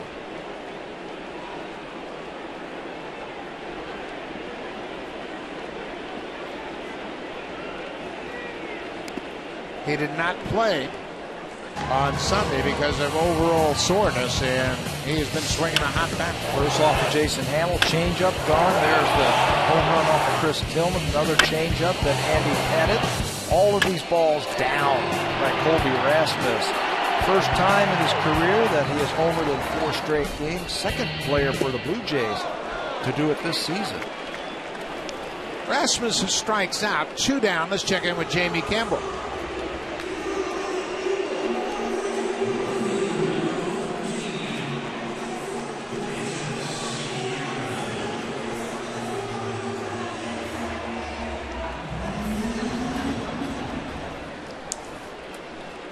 Yu Darvish has the lead, and it'll be interesting to see if he can hold on. He's had 4 1-0 losses this year, and Darvish has had a terrific season again. A .284 earned run average for Yu Darvish.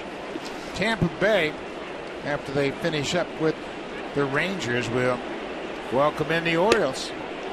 4 games against the Orioles, and it's a wraparound 4-game series. David Price will open up against the Orioles, followed by Alex Cobb. Had a chance to put the Orioles to bed, and then from there they go to the Yankee Stadium and a chance against the Yankees, Tampa Bay.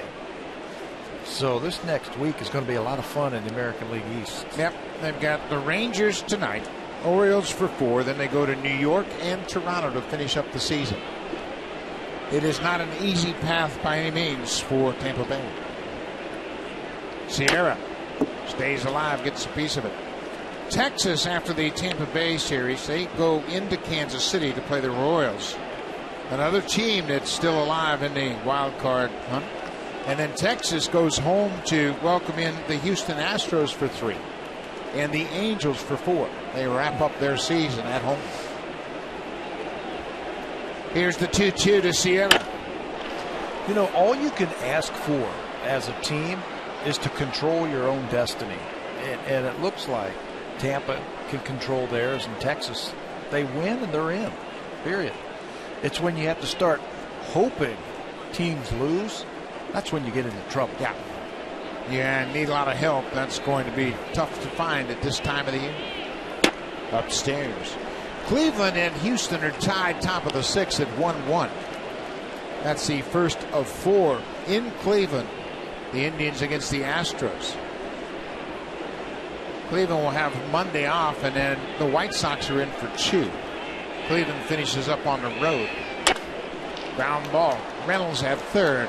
Long throw in time, and Kuroda retires the Blue Jays in order in the 5th. We'll go to the 6th. And here comes the Home Hardware Cleanup Crew, brought to you by Natura. Home Hardware's exclusive line of safe, environmentally friendly cleaning products.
Hours a day for 12 days straight.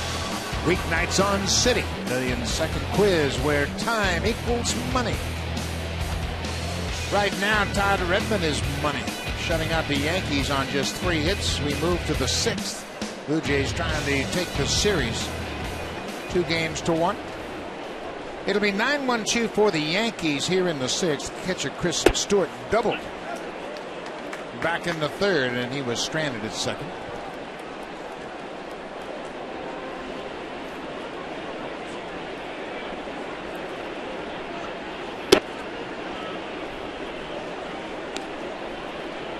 The Dodgers wrapped up the National League West earlier today. They beat Arizona 7-6 in Phoenix. Don Mattingly and his coaching staff deserve a lot of credit. They hung in there, and they took a lot of heat early in the season, but they turned things around. Yasiel Puig and Hanley Ramirez really had a lot to do with it in June, and they got things going. And boy, oh boy, the Yankees, the Dodgers have come back from way off the pace. Arizona, the only other team in that division over 500. That's two games over 500. So the Dodgers made it look easy.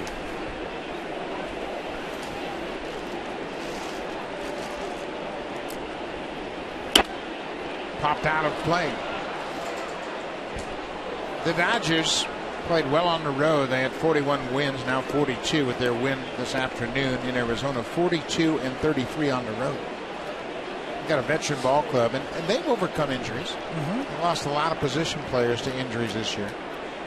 Only Texas has won more games on the road this year than the Dodgers. Strike 3. perfect pitch on the outside corner. That's 6 strikeouts for Todd Redmond. Again, he drops down, and he's thrown a slider a couple of times from down under, and he's thrown fastballs from down under and locks up another right-handed hitter. Ball comes back and gets plenty of the plate. That swing back fastball starts off the plate outside, and the movement takes it over the outside corner. Curtis Granderson 0 for 2.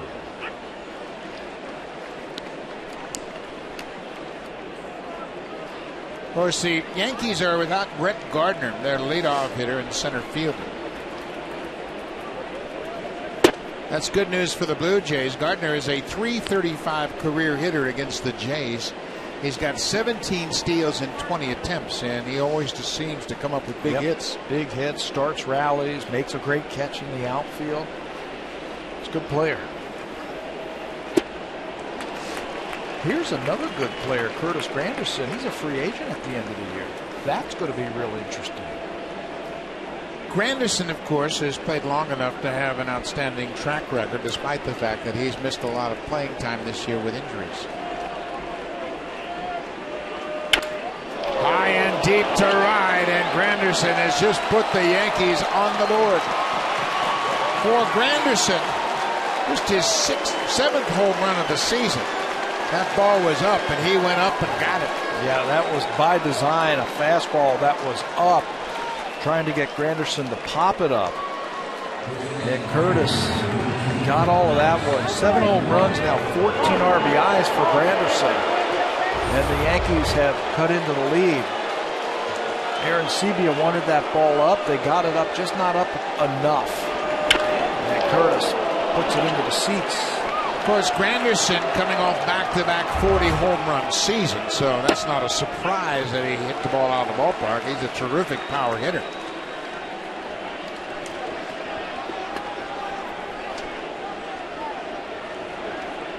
Granderson now has 217 career home runs.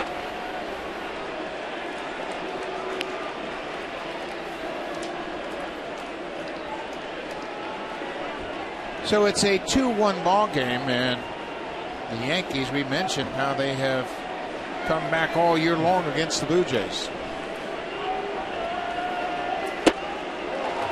Well, that changeup has been effective for Redmond. Pitch that he has developed this year. Holds it like a splitter or a fork ball, and he just throws it as hard as it can. And when you put it back in your fingers like that, you want to sell it like it's a fastball. Tumbles out of his hand, and he gets the strikes. On the ground, Reyes backhands it deep in the hole. He's got time as he throws out Rodriguez. Todd Redmond has had a 10-strikeout game this season. Tonight, he's used a combination of pitches to punch out the Yankees. Variety of types of pitches. Fastball that locks him up. A little bit of a slider. A backup slider. We've seen him drop down a couple of times and throw a fastball or a slider. That time blocking up Chris Stewart, the changeup. For me, he's shown a lot here in the second half of the season. You can see he's gained confidence with each start. And he's going to get hit from time to time. Every pitcher does, but he is anxious to throw strikes. And managers and pitching coaches love that approach. Challenge him.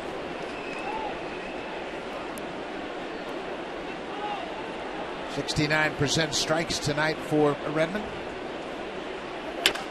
Cano hits it hard again, but right to Anthony Gose, almost in his tracks in left. Redmond gives up the home run, but nothing more. The Blue Jays still lead it 2-1.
Kuroda set to bat. In the bottom of the sixth, Hiroki Kuroda has bent but not broken tonight. Blue Jays had plenty of opportunities against Kuroda early in the ball game, and they weren't able to cash in. They scored 2 runs in the third, but left the bases loaded. Stranded 2 more in the fourth. Overall, they have left 7. 7 through the first 4 innings when they had a chance to knock it out of the ball game. And now the Yankees cut into that lead with that home run.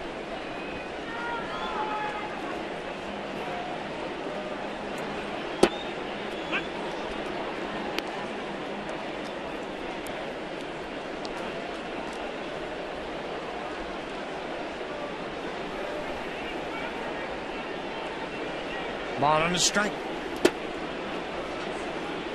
Kuroda struck out Goins to strand the bases loaded in the third, and he didn't throw him a strike.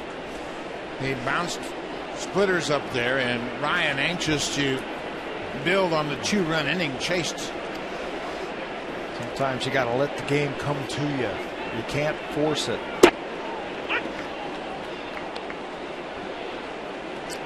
We talk about it often, and the Yankees used to be the benchmark for patience at the plate. Now it's the Boston Red Sox. We're going to see them tomorrow night. They are the best at making pitchers throw strikes. Boy, they're not afraid to hit with a strike in the count or 2 strikes. Goins strikes out for a 3rd time. 1 down. Let's check in with Jamie Campbell.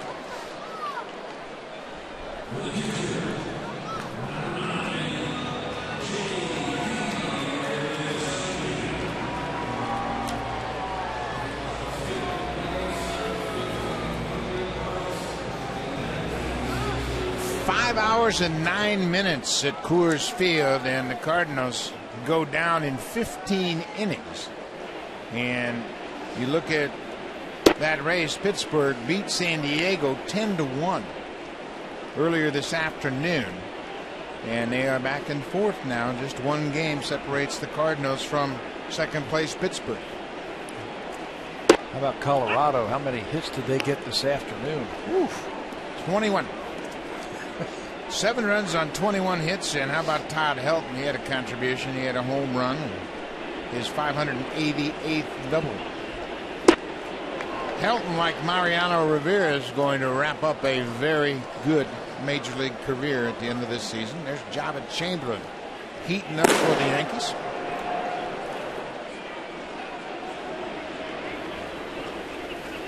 J.P. Arancibia called out on strikes. Catches the bottom of the strike zone. Arancibia is 0 for 3. Well, one thing about Brian Knight, tonight's home plate umpire, has been very consistent on these low strikes. Pitch Tracks has it as a strike. It's been very consistent. He's given it to Todd Redmond, and he gives it right there to Hiroki Kuroda. Now, Kuroda has righted the ship. He's done a nice job. Back-to-back strikeouts here in the 6th. Boy, you mentioned earlier in this series how Joe Girardi's done a terrific job of managing. How about the way he's managed his starter tonight? He let him get through the rough going in the first couple of innings, and now he's throwing his best baseball of the night. Now, Joe Girardi knows his pitcher very well, and he trusted him to get out of that 3rd inning with minimal damage, and he did. I thought he was 1 batter away from being removed from this game. Adam Lind was on deck in the 4th inning with 2 outs and a couple of runners on. Brett Lawrie at the plate. Kuroda got him, and he has retired every batter since then.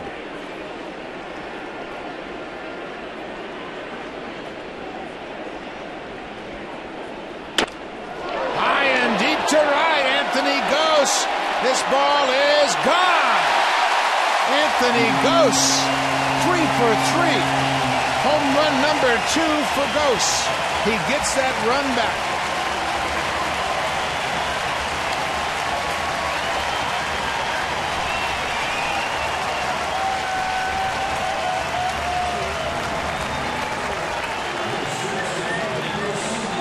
Kuroda faced Boston his last 2 starts, didn't give up 1 home run against a very good team, but he gets a ball in on Ghost, and he can't get in that. Gives up his first home run. He had 3 starts deep down the right field line, and now Ghost needs a triple for the cycle. 3 for 3. Well, and he is perfectly equipped to get a triple. Yeah. He's got 4 triples already this season, and Chad Mattola's got to be pleased with his young pupil's night. Mattola has logged a lot of time with Anthony Ghost. Reyes, that's a fair ball. Overbay steps on the bag. The inning is over, but Anthony Ghost, a 3 for 3 night with his 2nd home run of the season. The Blue Jays have that 2-run lead back.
Honda Odyssey, the world's first minivan with a built-in vacuum. Honda, the official vehicle of the Toronto Blue Jays. Anthony Ghost is going to get our drive of the game tonight. Breaking ball down and in. He's been swinging over that pitch, but tonight he sends it into the bullpen for his 2nd home run of the season. A drive that puts the Blue Jays back up by 2. Anthony Ghost has had a big night. Singleton scored in the 3rd, doubled in the 4th, and homered in the 6th. Alfonso Soriano 1 for 2 with a strikeout.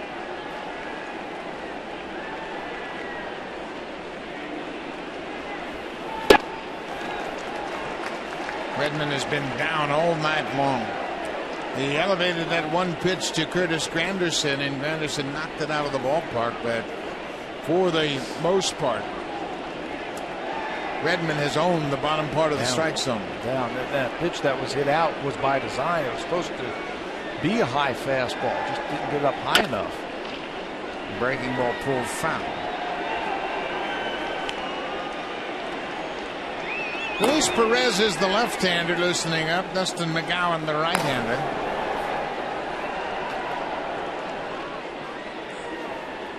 Pete Walker and a lot of confidence in the back end of their bullpen. They have really developed and acquired some power arms.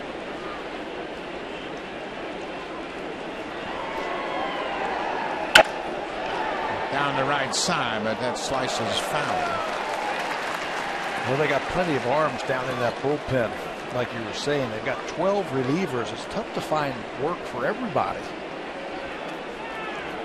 John Gibbons spacing them out here in the month of September. Well, the one thing you want to do when you're playing these pennant contending ball clubs and wild card clubs is make sure you use your regular pitchers. You don't want to use the September call-ups in these tight ball games. And certainly the Blue Jays have plenty of arms down in that pen. Right back to the mound. Redmond retires and Soriano 1 down.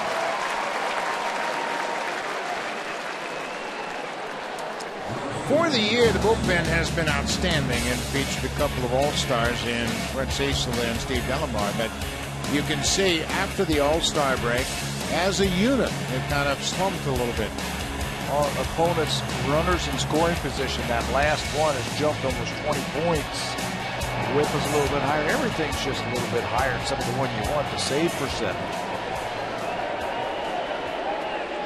And they had some tired arms. Steve Delabar had to go to the disabled list a little bit with a tired shoulder. Brett Cecil is now on the DL with an elbow problem.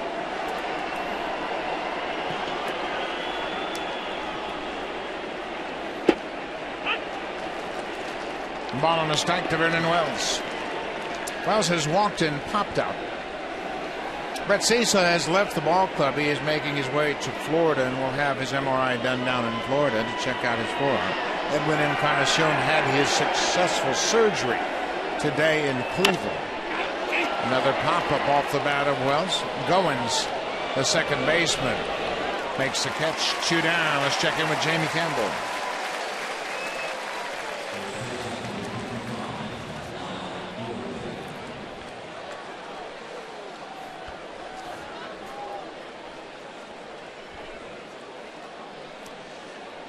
The Nationals are playing the first of 4 games against the Marlins. Gio Gonzalez is on the mound tonight. Jordan Zimmerman tomorrow night. Steven Strasburg and Dan Herron. They have their best starters against the Marlins. Henderson Alvarez, the former Blue Jay, started for Miami tonight. He lasted just 5 innings. But they are making a late surge. Bryce Harper is 2 for 3 with 3 ribbies tonight. Yeah, don't know if they're going to make it. It's going to be close, but if there was 2 more weeks to the season, I wouldn't bet against them. They have done a terrific job late and almost after the fact, but they are still in the hunt.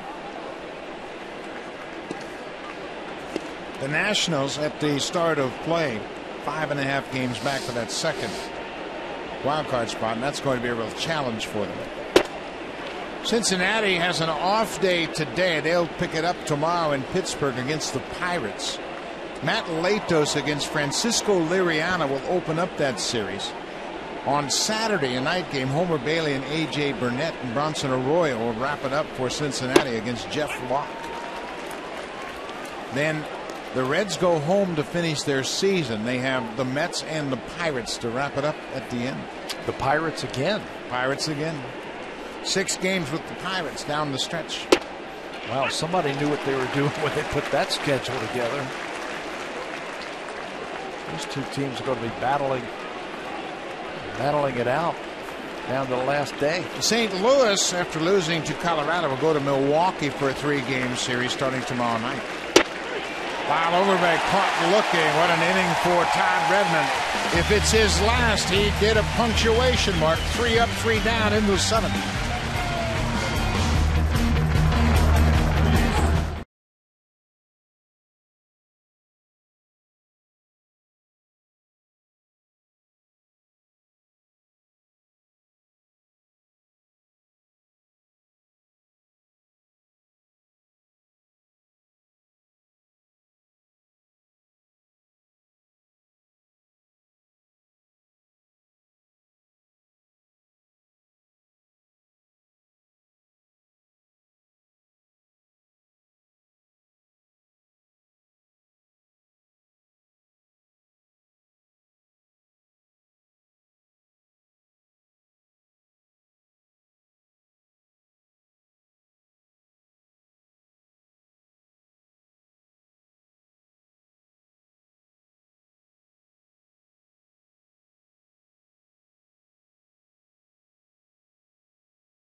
Sale now, and as a Blue Jay season ticket holder, you'll always get the best seats at the best price. You'll be invited to exclusive events and receive special club benefits. So call the Blue Jays today to pick up your season tickets for next season. You can call them at 416-341-1234 or log on to BlueJays.com to order your 2014 Blue Jays season tickets. Jabba Chamberlain, big right-hander, into the ballgame to start the bottom of the seventh for the Yankees. Jabba Chamberlain, when he first came up, looked like he was going to be the next closer after Mariano Rivera retired, but it hasn't worked out that way. 43 games, 2-1 with an ERA of .432. He's given up 4 hits than innings pitched. He's walked almost as many batters as he has struck out this season. And teams are hitting .262 against Chamberlain. Fastball slider is basically what you get from the big right-hander. Jabba Chamberlain will turn 27 years old on the 23rd of September. And he has been through a lot. Had a dislocated ankle, Tommy John surgery. They brought him up, and you're right, he looked like the heir apparent to Mariano Rivera. But then they tried to start him, and I think that was a big mistake. Munenori Kawasaki's had a good game. He's the DH tonight. He singled, had a sac bunt, and grounded to first.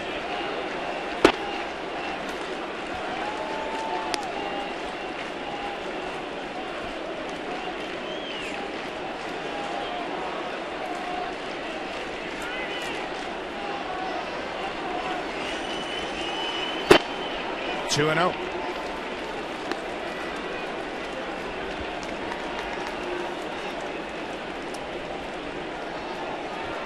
Jabba Chamberlain was a first-round pick, 2006, by the Yankees. 41st pick overall. He was a compensation pick. He was a starter in the minor leagues and had exceptional stuff. He didn't spend a lot of time down there. They brought him up his first season. He went Tampa A-ball, Double-A Trenton, Triple-A Scranton, ended up with the Yankees and pitched in 19 games, and he was the talk of the town. When he came to the big leagues, and he came snorting and spitting out of that bullpen, he was tough to handle. Throwing gas, fastball, slider, nasty. 19 games, he had a 0.38 ERA. And he was bringing it right here. He loses Kawasaki, leadoff walk in the seventh. The 2014 Honda Odyssey, the world's first minivan with a built-in vacuum. Honda, the official vehicle of the Toronto Blue Jays.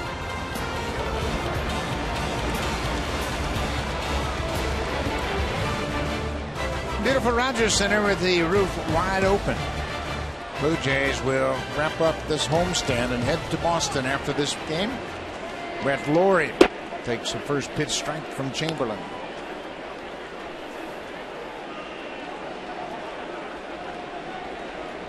Laurie picked up an RBI with a ground out in the third. That drove in the second Blue Jays run.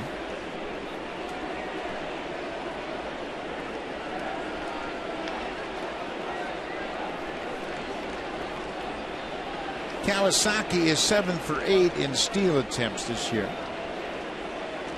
Chris Stewart has thrown well all season long, throwing out 31.5% of the runners. Tough to put anything on right here. You know, when you got a guy who doesn't throw strikes consistently, you might be better off just sitting back and letting him get himself into trouble. Another throw to first, and Kawasaki dives in safely. Yankees have issued 5 walks tonight. Blue Jays have 8 hits. But the Blue Jays have just a 3-1 lead. Jays have stranded 7.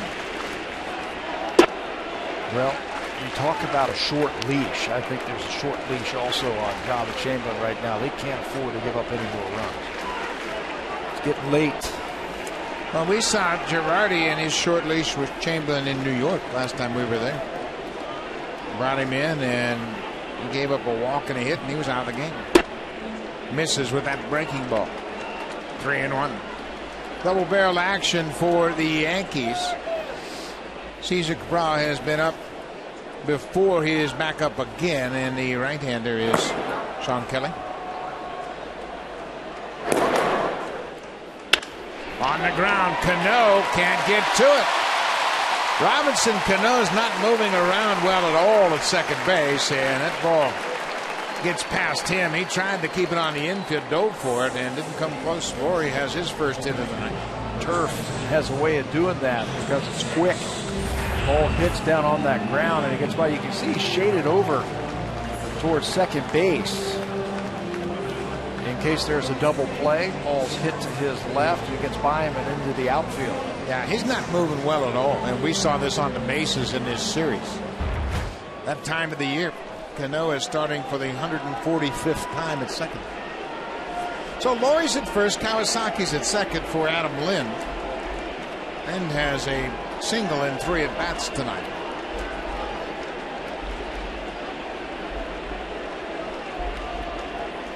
Lind has hit well against Jabba Chamberlain, a .444 average. He's 8 for 14. Make it hurt. Make it hurt right here. They have had base runners on all night and only lead by 2. You were talking earlier about the Yankees coming back to win games against the Blue Jays. You got to deliver that knockout punch. Yeah, you got them down. You got to step on their throat. The Yankees have had 9 come from behind wins against the Blue Jays this season, including last night when the Yankees trailed 3-0 into the top of the 8th.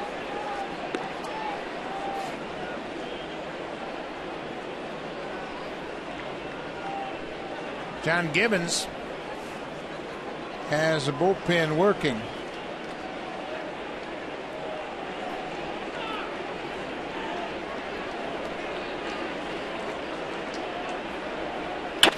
Swinging a high drive to right, deep and way back and gone.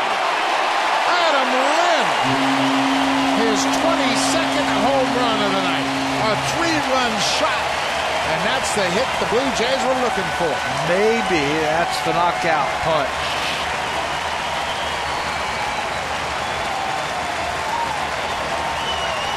Looking for a long one, and a 3-run home run will do it. Coach Girardi has seen enough. Leadoff walk to Kawasaki. Seeing eye hit and then a hanging breaking ball from Chamberlain. This one just hangs over the middle of the plate right into the swing path of Adam Lind. He is begging for that ball to stay fair.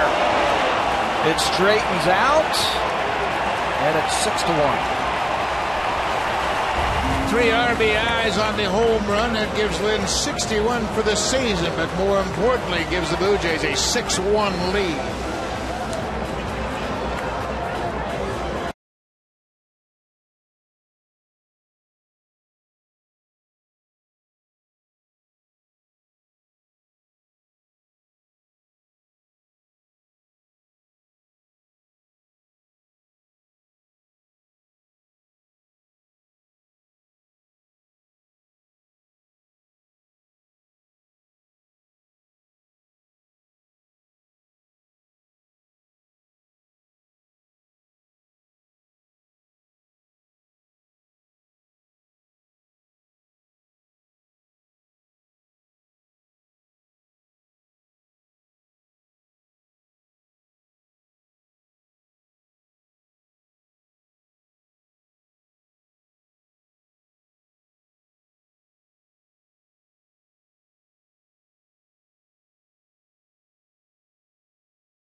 On a home run with nobody out here in the seventh, and he is starting to really swing the bat well. Todd Redmond looks like he's done for the night. 7 strong innings from Redmond.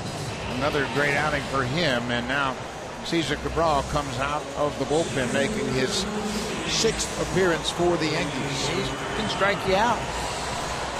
The left-hander, originally part of the Boston Red Sox organization. He has spent some time with the Royals. Now the Yankees. Left-hander, the #1 left-hander out of the bullpen with Boone Logan down now. Cabral is from the Dominican Republic. He's 24 years old. Kobe Erasmus has walked twice and struck out.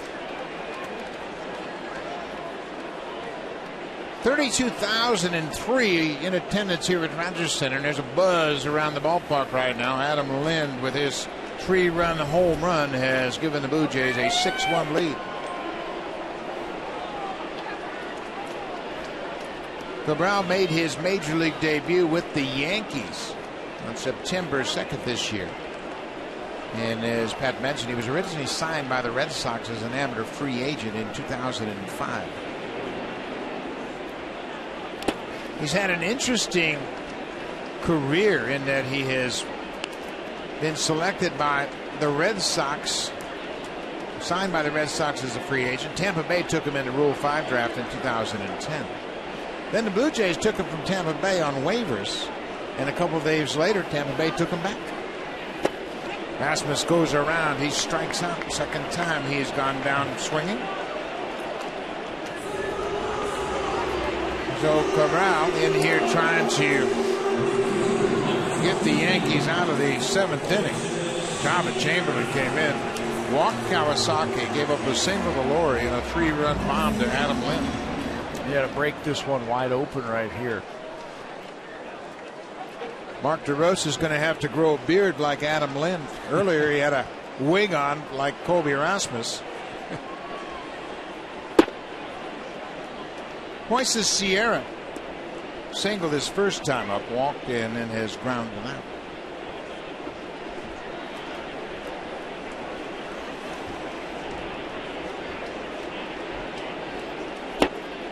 Two and 0.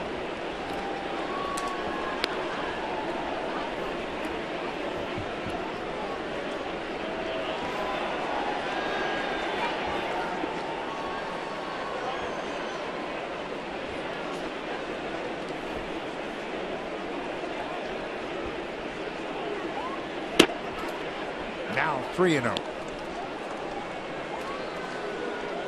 Sergio Santos has been standing down in the bullpen already. He warmed up, and now he is just biding his time.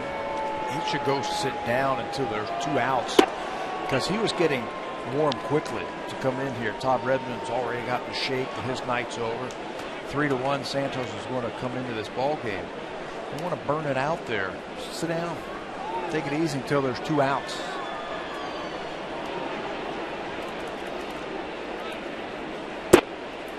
Ball 4. Another walk. Hiroki Kuroda was the starter for the Yankees, and he continues to struggle against the American League East. 6 innings tonight. He allowed 8 hits, 3 earned runs. He walked 4, and that really created some problems for him. And he threw 102 pitches in his 6 innings. And if this score stands up, he will have lost 8 times in his last 11 starts against the American League East teams. Lots of base runners with those hits and the walks. 4 times he walked a batter. That's the 3rd time this year he's done that. Ryan Goins has struck out 3 times tonight.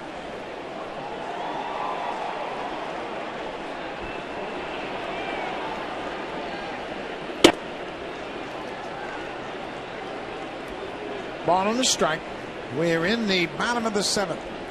Blue Jays have added 3 runs on the 22nd home run by Adam Lind. And it was a moonshot, high and deep to right.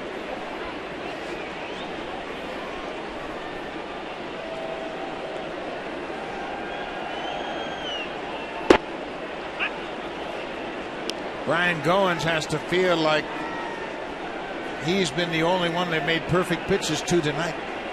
But he chased a lot of pitches out of the zone against Kuroda. Helped out Kuroda his first couple of at-bats, and then tried to be a little bit more patient last time, and he painted on him.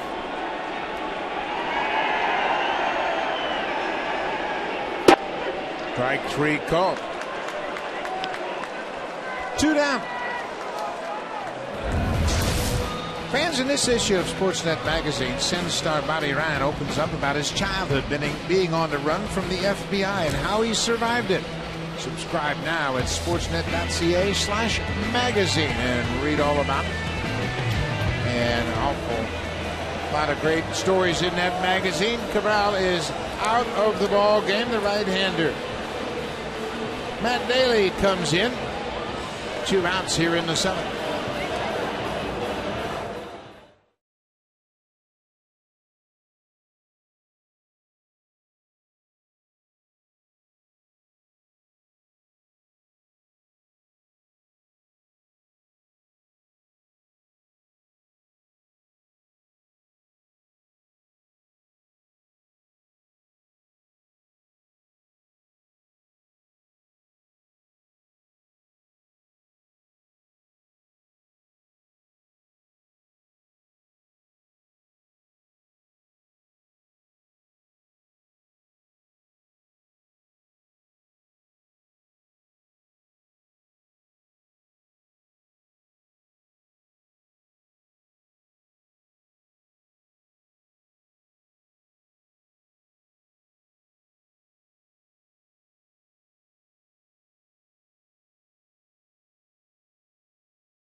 New pitcher into the ballgame is the right-hander Matt Daly.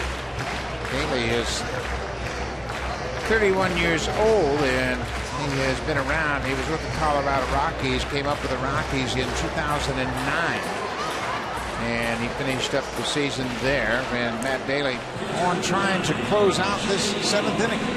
Sinker, slider type of pitcher. Doesn't throw hard. Made his Yankees debut a couple of weeks ago from the right side. He had a funky delivery. It could be tough on the right-handers. Daly spent most of the season in AAA in Scranton Wilkes-Barre. He was a relief pitcher down there. He finished 18 games for him, had 1 save. J.P. Arencibia 0 for 3 so far. Caught looking at strike 3 his last time up. Sierra walked. He's at first with 2 outs. 2-0.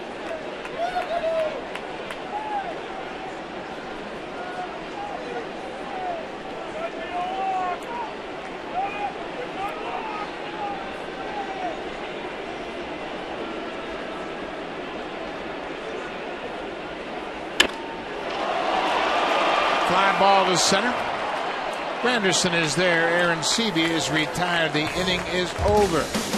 Sergio Santos set to come in, but he's now pitching with a 5-run cushion because of this swing off the bat of Adam Lind. His 22nd home run. A 3-1 shot to right.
for the Blue Jays. He takes over for Todd Redmond, who had an outstanding start tonight, shutting down the Yankees. And Sergio Santos has been really throwing the ball well. Look at those numbers. Righties, lefties, 136. An outstanding whip at 0.65.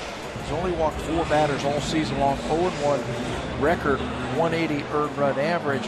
Better slider, outstanding fastball. He's getting better and better, stronger as the season winds down.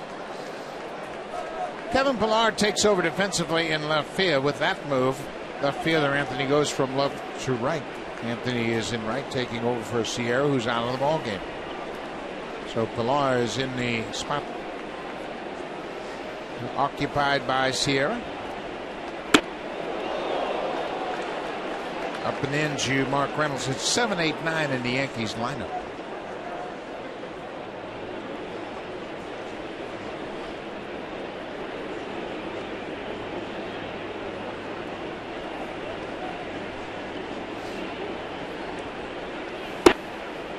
There's a strike. What's the biggest improvement you have noticed from Sergio Santos? Well, his fastball is still really good, but I think his slider's been outstanding. Using the changeup a little bit more. Gaining confidence.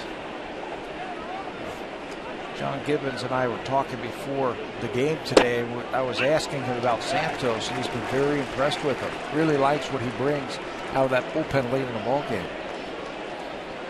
Strikes, good strikes, stays on top of the ball. He's really driving the ball down off that mound. Well, he's finally healthy, and that hasn't been the case in his first 2 seasons here in the Blue Jay system. Tapped foul. Santos had a 30-save season for the White Sox in 2011. The Blue Jays saw him right at the end of the season, and he looked like he was wearing down. He had a very shaky save against the Blue Jays at the end of the 2011 season, and the ball was just not really coming out of his hand.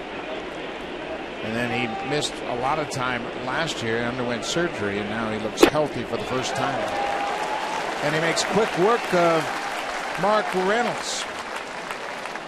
Todd Redmond is the starter in line for the win, and what a start by Todd Redmond. 7 innings, just 4 hits. The only mistake was the home run, but boy, you cannot deny that Redmond was on his game tonight. 1 walk, 7 strikeouts. He threw exactly 100 pitches over his 7 innings. Yeah, longest start of the season for the big right-hander. 7 innings, 4 hits. The only mistake, a home run by Granderson. This is his 12th start. It was his 12th start tonight, and he is looking to pick up his 4th win. Brendan Ryan goes after the first pitch. Colby Erasmus on the run, reaches over his head and makes a fine running catch. Keep the ball in the big part of the ballpark, and you've got a chance. Especially against a hitter who's not really known for hitting home runs. Fastball, and he jumps all over it. Colby tracks that one. He had it all the way. He was just cruising back to run that one down. Sergio likes it. Rasmus looks 100% coming off that oblique injury. Ichiro Suzuki coming off the bench to hit for the catcher, Chris Stewart. Suzuki had a base hit last night in his only at bat. It wasn't as a pinch hitter. He entered the ballgame as a defensive replacement.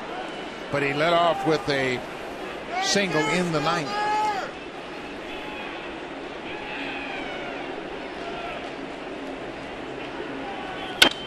Hits it hard, but right to the first baseman. Lind will go to the bag. What an inning by Santos. 8 pitches. Sergio Santos retires the side in order. We'll go to the bottom of the 8th. Now it's time for a Blue Jays Central update. Here's Jamie Campbell and Greg Zahn in the Blackberry Broadcast Studio.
spiced rum. Bacardi is a proud partner of the Toronto Blue Jays. And it's not his season high in strikeouts. He got 10 against Houston, but it's the third time that Todd Redmond has had 7 strikeouts in a game. He used a good fastball, a slider. He changed speeds with his breaking ball and his changeup and his fastball. Had the Yankees off balance all night. Tonight's Smooth Move brought to you by Todd Redmond. So Redmond is in line for the win. And he did a great job shutting down the Yankees. Now the new pitcher for the Yankees is David Phelps. Phelps spent some time on the disabled list this season with a right forearm strain. He pitched out of the bullpen early this season, was a long man, made the team out of spring training, then went into the starting rotation, made some starts for the Yankees, and now he's going to finish out the season out of the bullpen. He's pitched really well against the Blue Jays in his career. Some spot starts and some long innings out of the bullpen. Sinker, slider, curveball, changeup, a little bit of everything. J.R. Murphy is back behind the plate after Ichiro hit for the catcher. Phelps missed 62 team games with that forearm strain, and it was a big loss for the Yankees. So Anthony Gose steps to the plate here in the 8th inning, a triple shy of the cycle.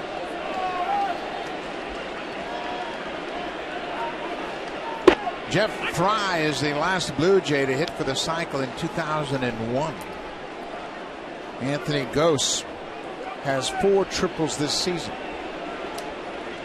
You start looking around the field and say, okay, where can he hit the ball to get a triple? Right center field looks pretty good to me. How about a line drive right over Lyle Overbay's head into the corner also? He hits one into the right field corner. He's got a chance for a triple. Vernon Wells is over in the gap in right center.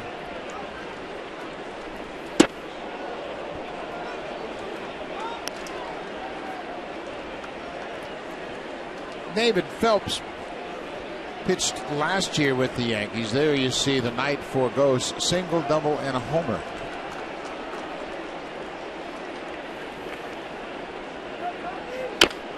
Bouncing ball. Overbay has to wait on it, and Gose is just barely out. 1 out. Let's check in with Jamie Campbell.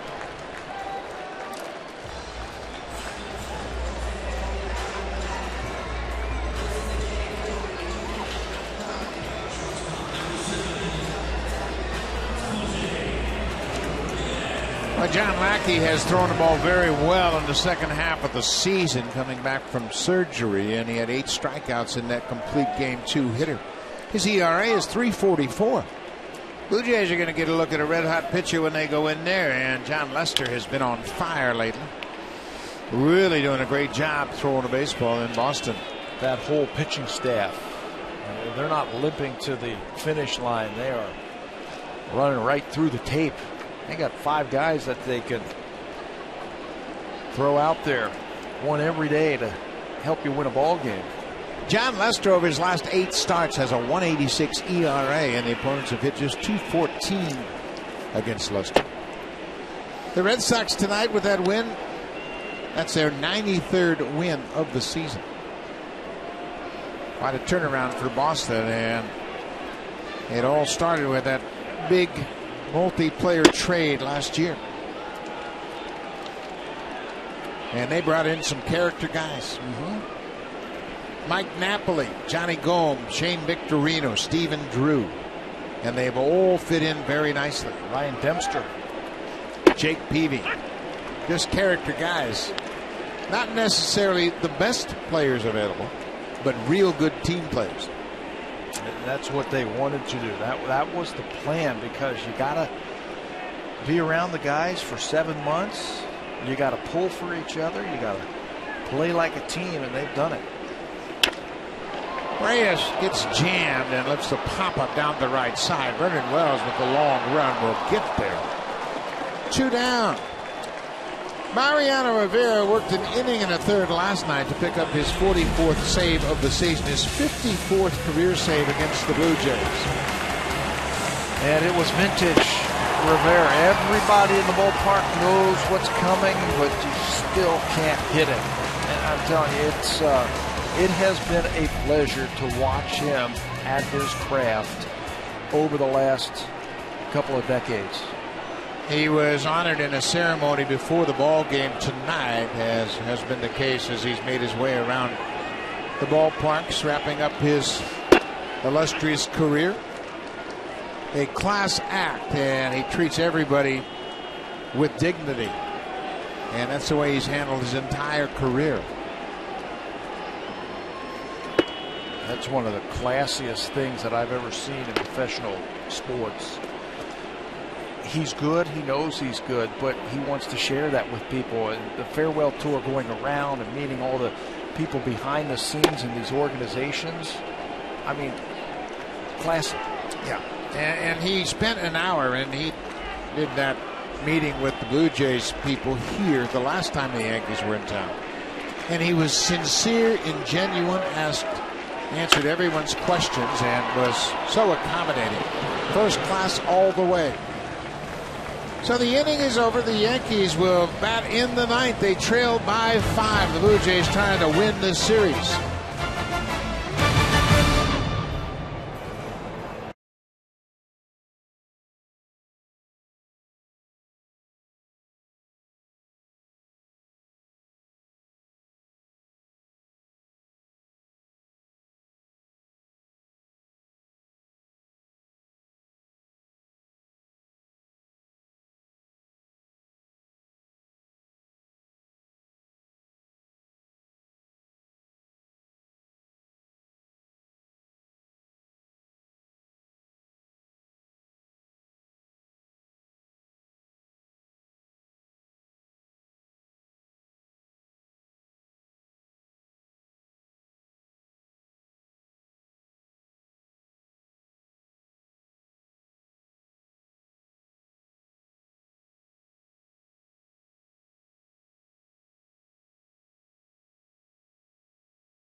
Last weekend of the season. It's presented by Allstate. The Blue Jays will take on the Tampa Bay Rays. It's a 3-game series starting Friday night with a 7:07 start. Saturday and Sunday both day games starting at 1:07 p.m. For tickets, call the Blue Jays at 416-341-1234. Log on to BlueJays.com or stop by most Rogers Plus locations. It has been a terrific season here, the home schedule. The fans have been consistent with their loyalty. They have turned out. Those look like some coaches for the T12 tournament, the Robbie Alomar tournament. Maybe they're umpires. They're going to be here for the tournament. It's a 4-day tournament beginning tomorrow, so make sure you check that out as well. But Fan Appreciation Weekend, the final weekend of the season. Luis Perez into the ball game to finish this one off for the Blue Jays. 3 games since he has been called back up. Tommy John surgery. He hasn't pitched in the big leagues in a year. Has not pitched in a week. That was the last time that he was on the mound, but will probably play a big part in what the Blue Jays do next season. Yeah, he is really throwing the ball well, and obviously coming back from Tommy John, the last thing that's going to come around is your command. He's got a real ally in the Yankees dugout in Tony Pena. They don't live too far apart in the Dominican Republic, and Perez spends a lot of time at Pena's ranch in the Dominican Republic, and they talk a lot about baseball.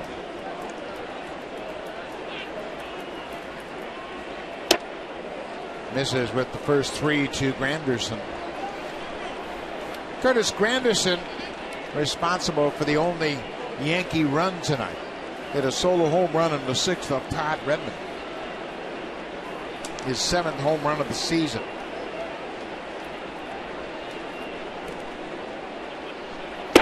There's a strike.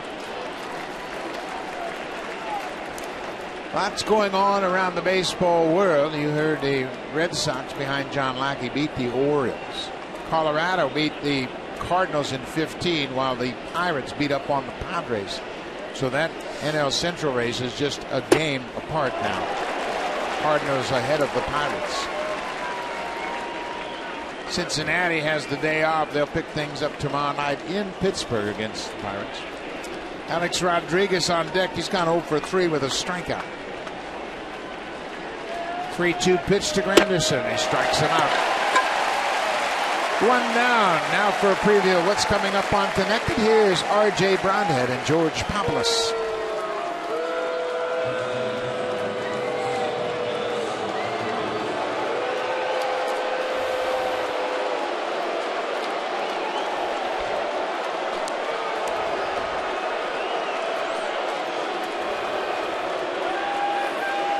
Alex Rodriguez stepping in for his final at bat here at Rogers Stadium this season. And the last chance for the fans to boo him this season, maybe next year too.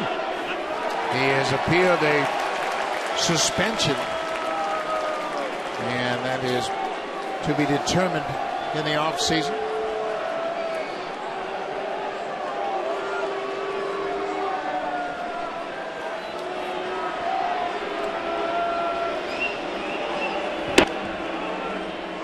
Ball in the strike. The Blue Jays looking to win the series 2-1. They've actually played well against the Yankees here at Rogers Center this year, but they lost all 10 games in New York. That took 2 out of 3 from them the last time they were here in August. Well, the homestand got off on a rough note against the Angels. Chance now to win this series against the Yankees and head out on the road.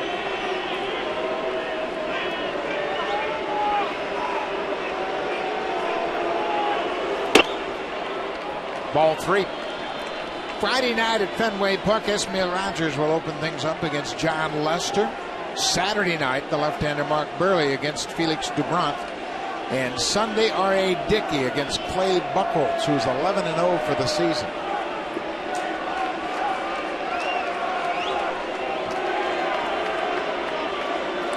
Three and 1. Ball 4. Rodriguez takes the walk.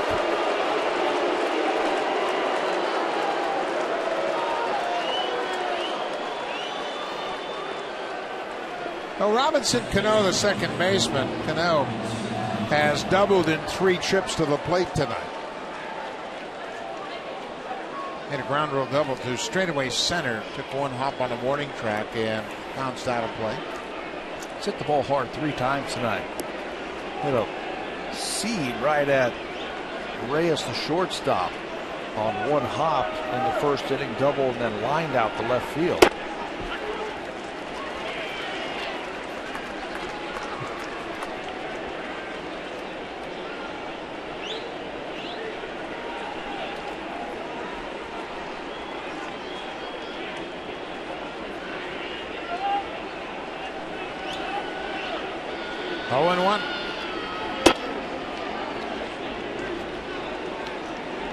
Perez having trouble finding the strike zone.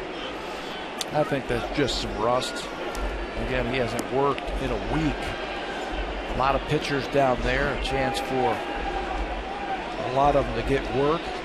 Not everybody gets regular work.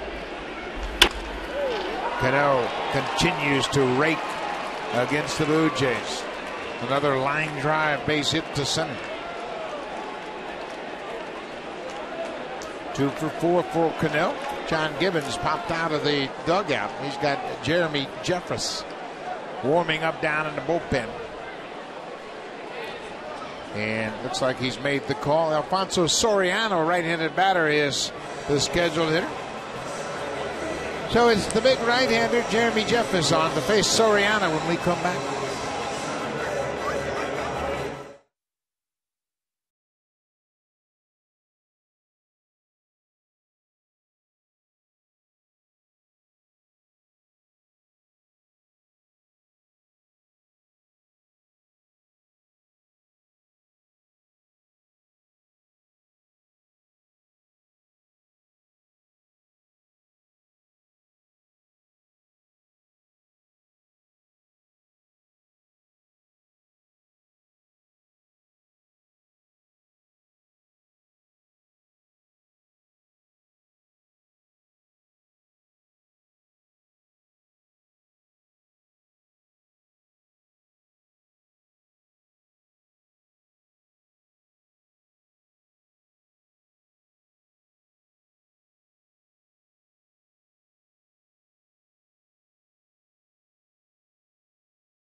Connected and on Blue Jays Express on 360. Dwayne Ward will be a guest, so make sure you check that out right after this ball game. New pitcher into the ball game for the Blue Jays is Jeremy Jeffress, making his 6th appearance since coming back from the minors. Jeremy pitched in the Baltimore series. That was the series just before this one, and picked up his win, of his only win of the season. He's an interesting guy. They lowered his arm angle a little bit, and he is throwing consistent strikes now. He's got great movement, a great arm, big fastball. And this should be a lot of fun to watch Jeffress versus the big sluggers here, middle lineup of the Yankees. And that win came on Saturday against the Orioles. It was his first overall win since April 5th, 2011. He has made some nice adjustments. The Yankees are trying to get back in this game. First and second, one out. Alfonso Soriano. Big breaking ball, and Aaron Sevilla looked like he got crossed up. Looked like he was expecting a fastball, got a breaking ball, and he was fortunate to put leather on it. So he is out. Now they're set with their signs. Jeffress has always been blessed with a great arm. Start out in the Brewers organization as a #1 pick. Went to Kansas City. Made appearances in the big leagues in both of those stops. Ball gets away from Aaron Sevilla. Rodriguez at second, not running well at all, so he didn't even think about going to third base. Jeffress will have a birthday in Boston. September 21st, he will turn 26 years old. It's an interesting guy because he's got such a big arm. It's tough to give up on pitchers with power arms. He falls behind 3-0. And Casey Janssen didn't anticipate getting up, but the Yankees are threatening here in the ninth. Luis Perez started it. He had a 5-run cushion. And there's a strike. 97. Got a great arm. Free and easy, too, with movement. That win on the 14th against the Orioles, just his 3rd big league win. He had a win with Milwaukee in 2010, another with Kansas City in 2011. Ball 4. The bases are loaded, just one out.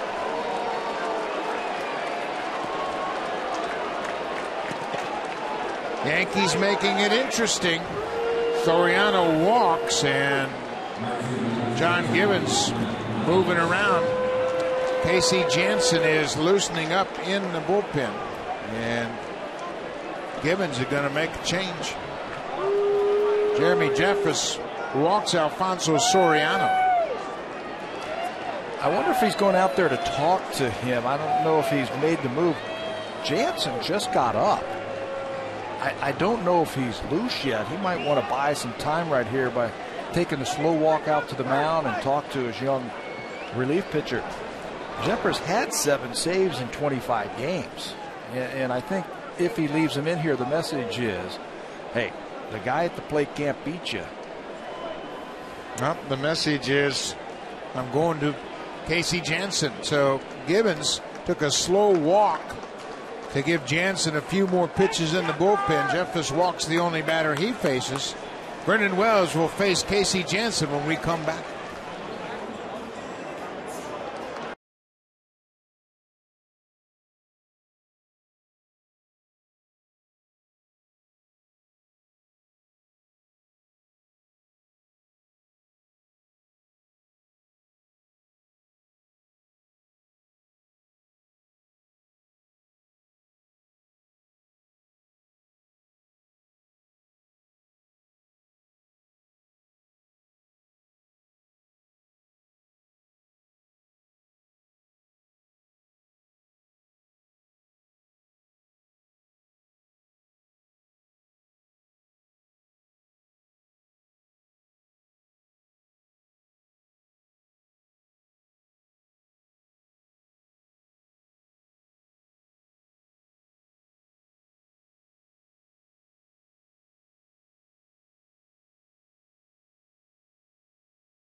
smartphone. Visit RogersAnyplaceTV.com/sports to get started. Well, the Yankees, they have had 9 come-from-behind wins against the Blue Jays this year, and they have forced Casey Janssen into the ball game. Bases are loaded, just 1 out. And he'll face Vernon Wells, who came up with a big base hit for the Yankees last night. That was the game winner. Again, Jansen just got up when Jeffers came into the ball game. Had to get loose very quickly. With great numbers this season, it is a save situation because the tying run is on deck. Picked up his 31st save in the opener of this series on Tuesday night. So the Yankees have the bases loaded. Alex Rodriguez walked with 1 out. Cano had a single to center, and Alfonso Soriano walked by Jeremy Jeffers, and now Vernon Wells. Wells is 0 for 2. He's popped up twice, and he's also walked. He's 2 for 3 against Casey Janssen with a home run.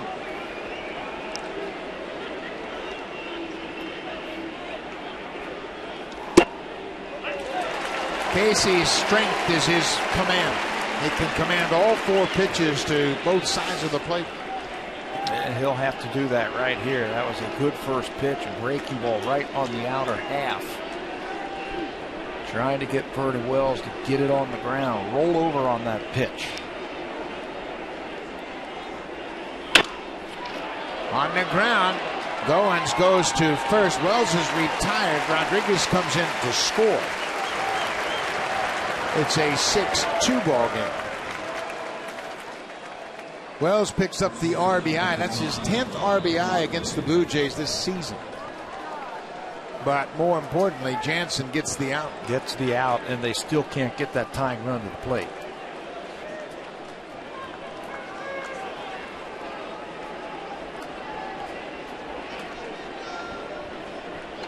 Lyle Overbay, 0 for 3. Yankees down to their final out.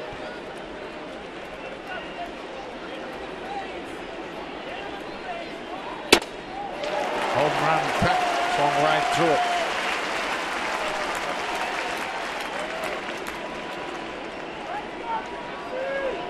Cleveland, who the Yankees are chasing, is tied up 1-1 against Houston. They're in the bottom of the 9th.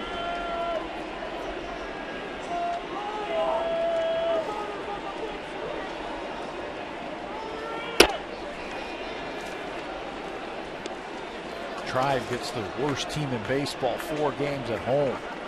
Chance to do some damage. They trail Texas and Tampa Bay by a half a game. Baltimore is a game back, now a game and a half, with their loss tonight at the hands of the Red Sox. Overbay fouls it back. It's 1-2.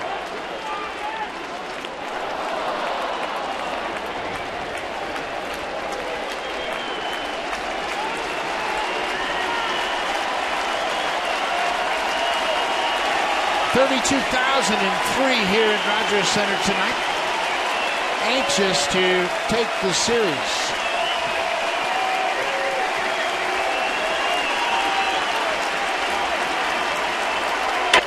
On the ground, this should do it. Lynn will go to the bag, and the Blue Jays will win it. The Yankees slip a little further back in the wild card race. The Blue Jays win 2 of 3 against New York. Yeah, tough loss. The Blue Jays, though, come out and they hit. That's the thing. They get a great pitch game from Redmond and some big home runs. That's it for Mariano Rivera, as he will walk off the field for the last time here at Rogers Center. What a class act, and it's been a joy to watch him pitch. Picked his 44th save up last night. Disappointing loss for New York. Blue Jays will be in Boston tomorrow night. Thanks for watching. Stay tuned. Connected coming up on 360. Dwayne Ward. We'll see you tomorrow night from Fenway.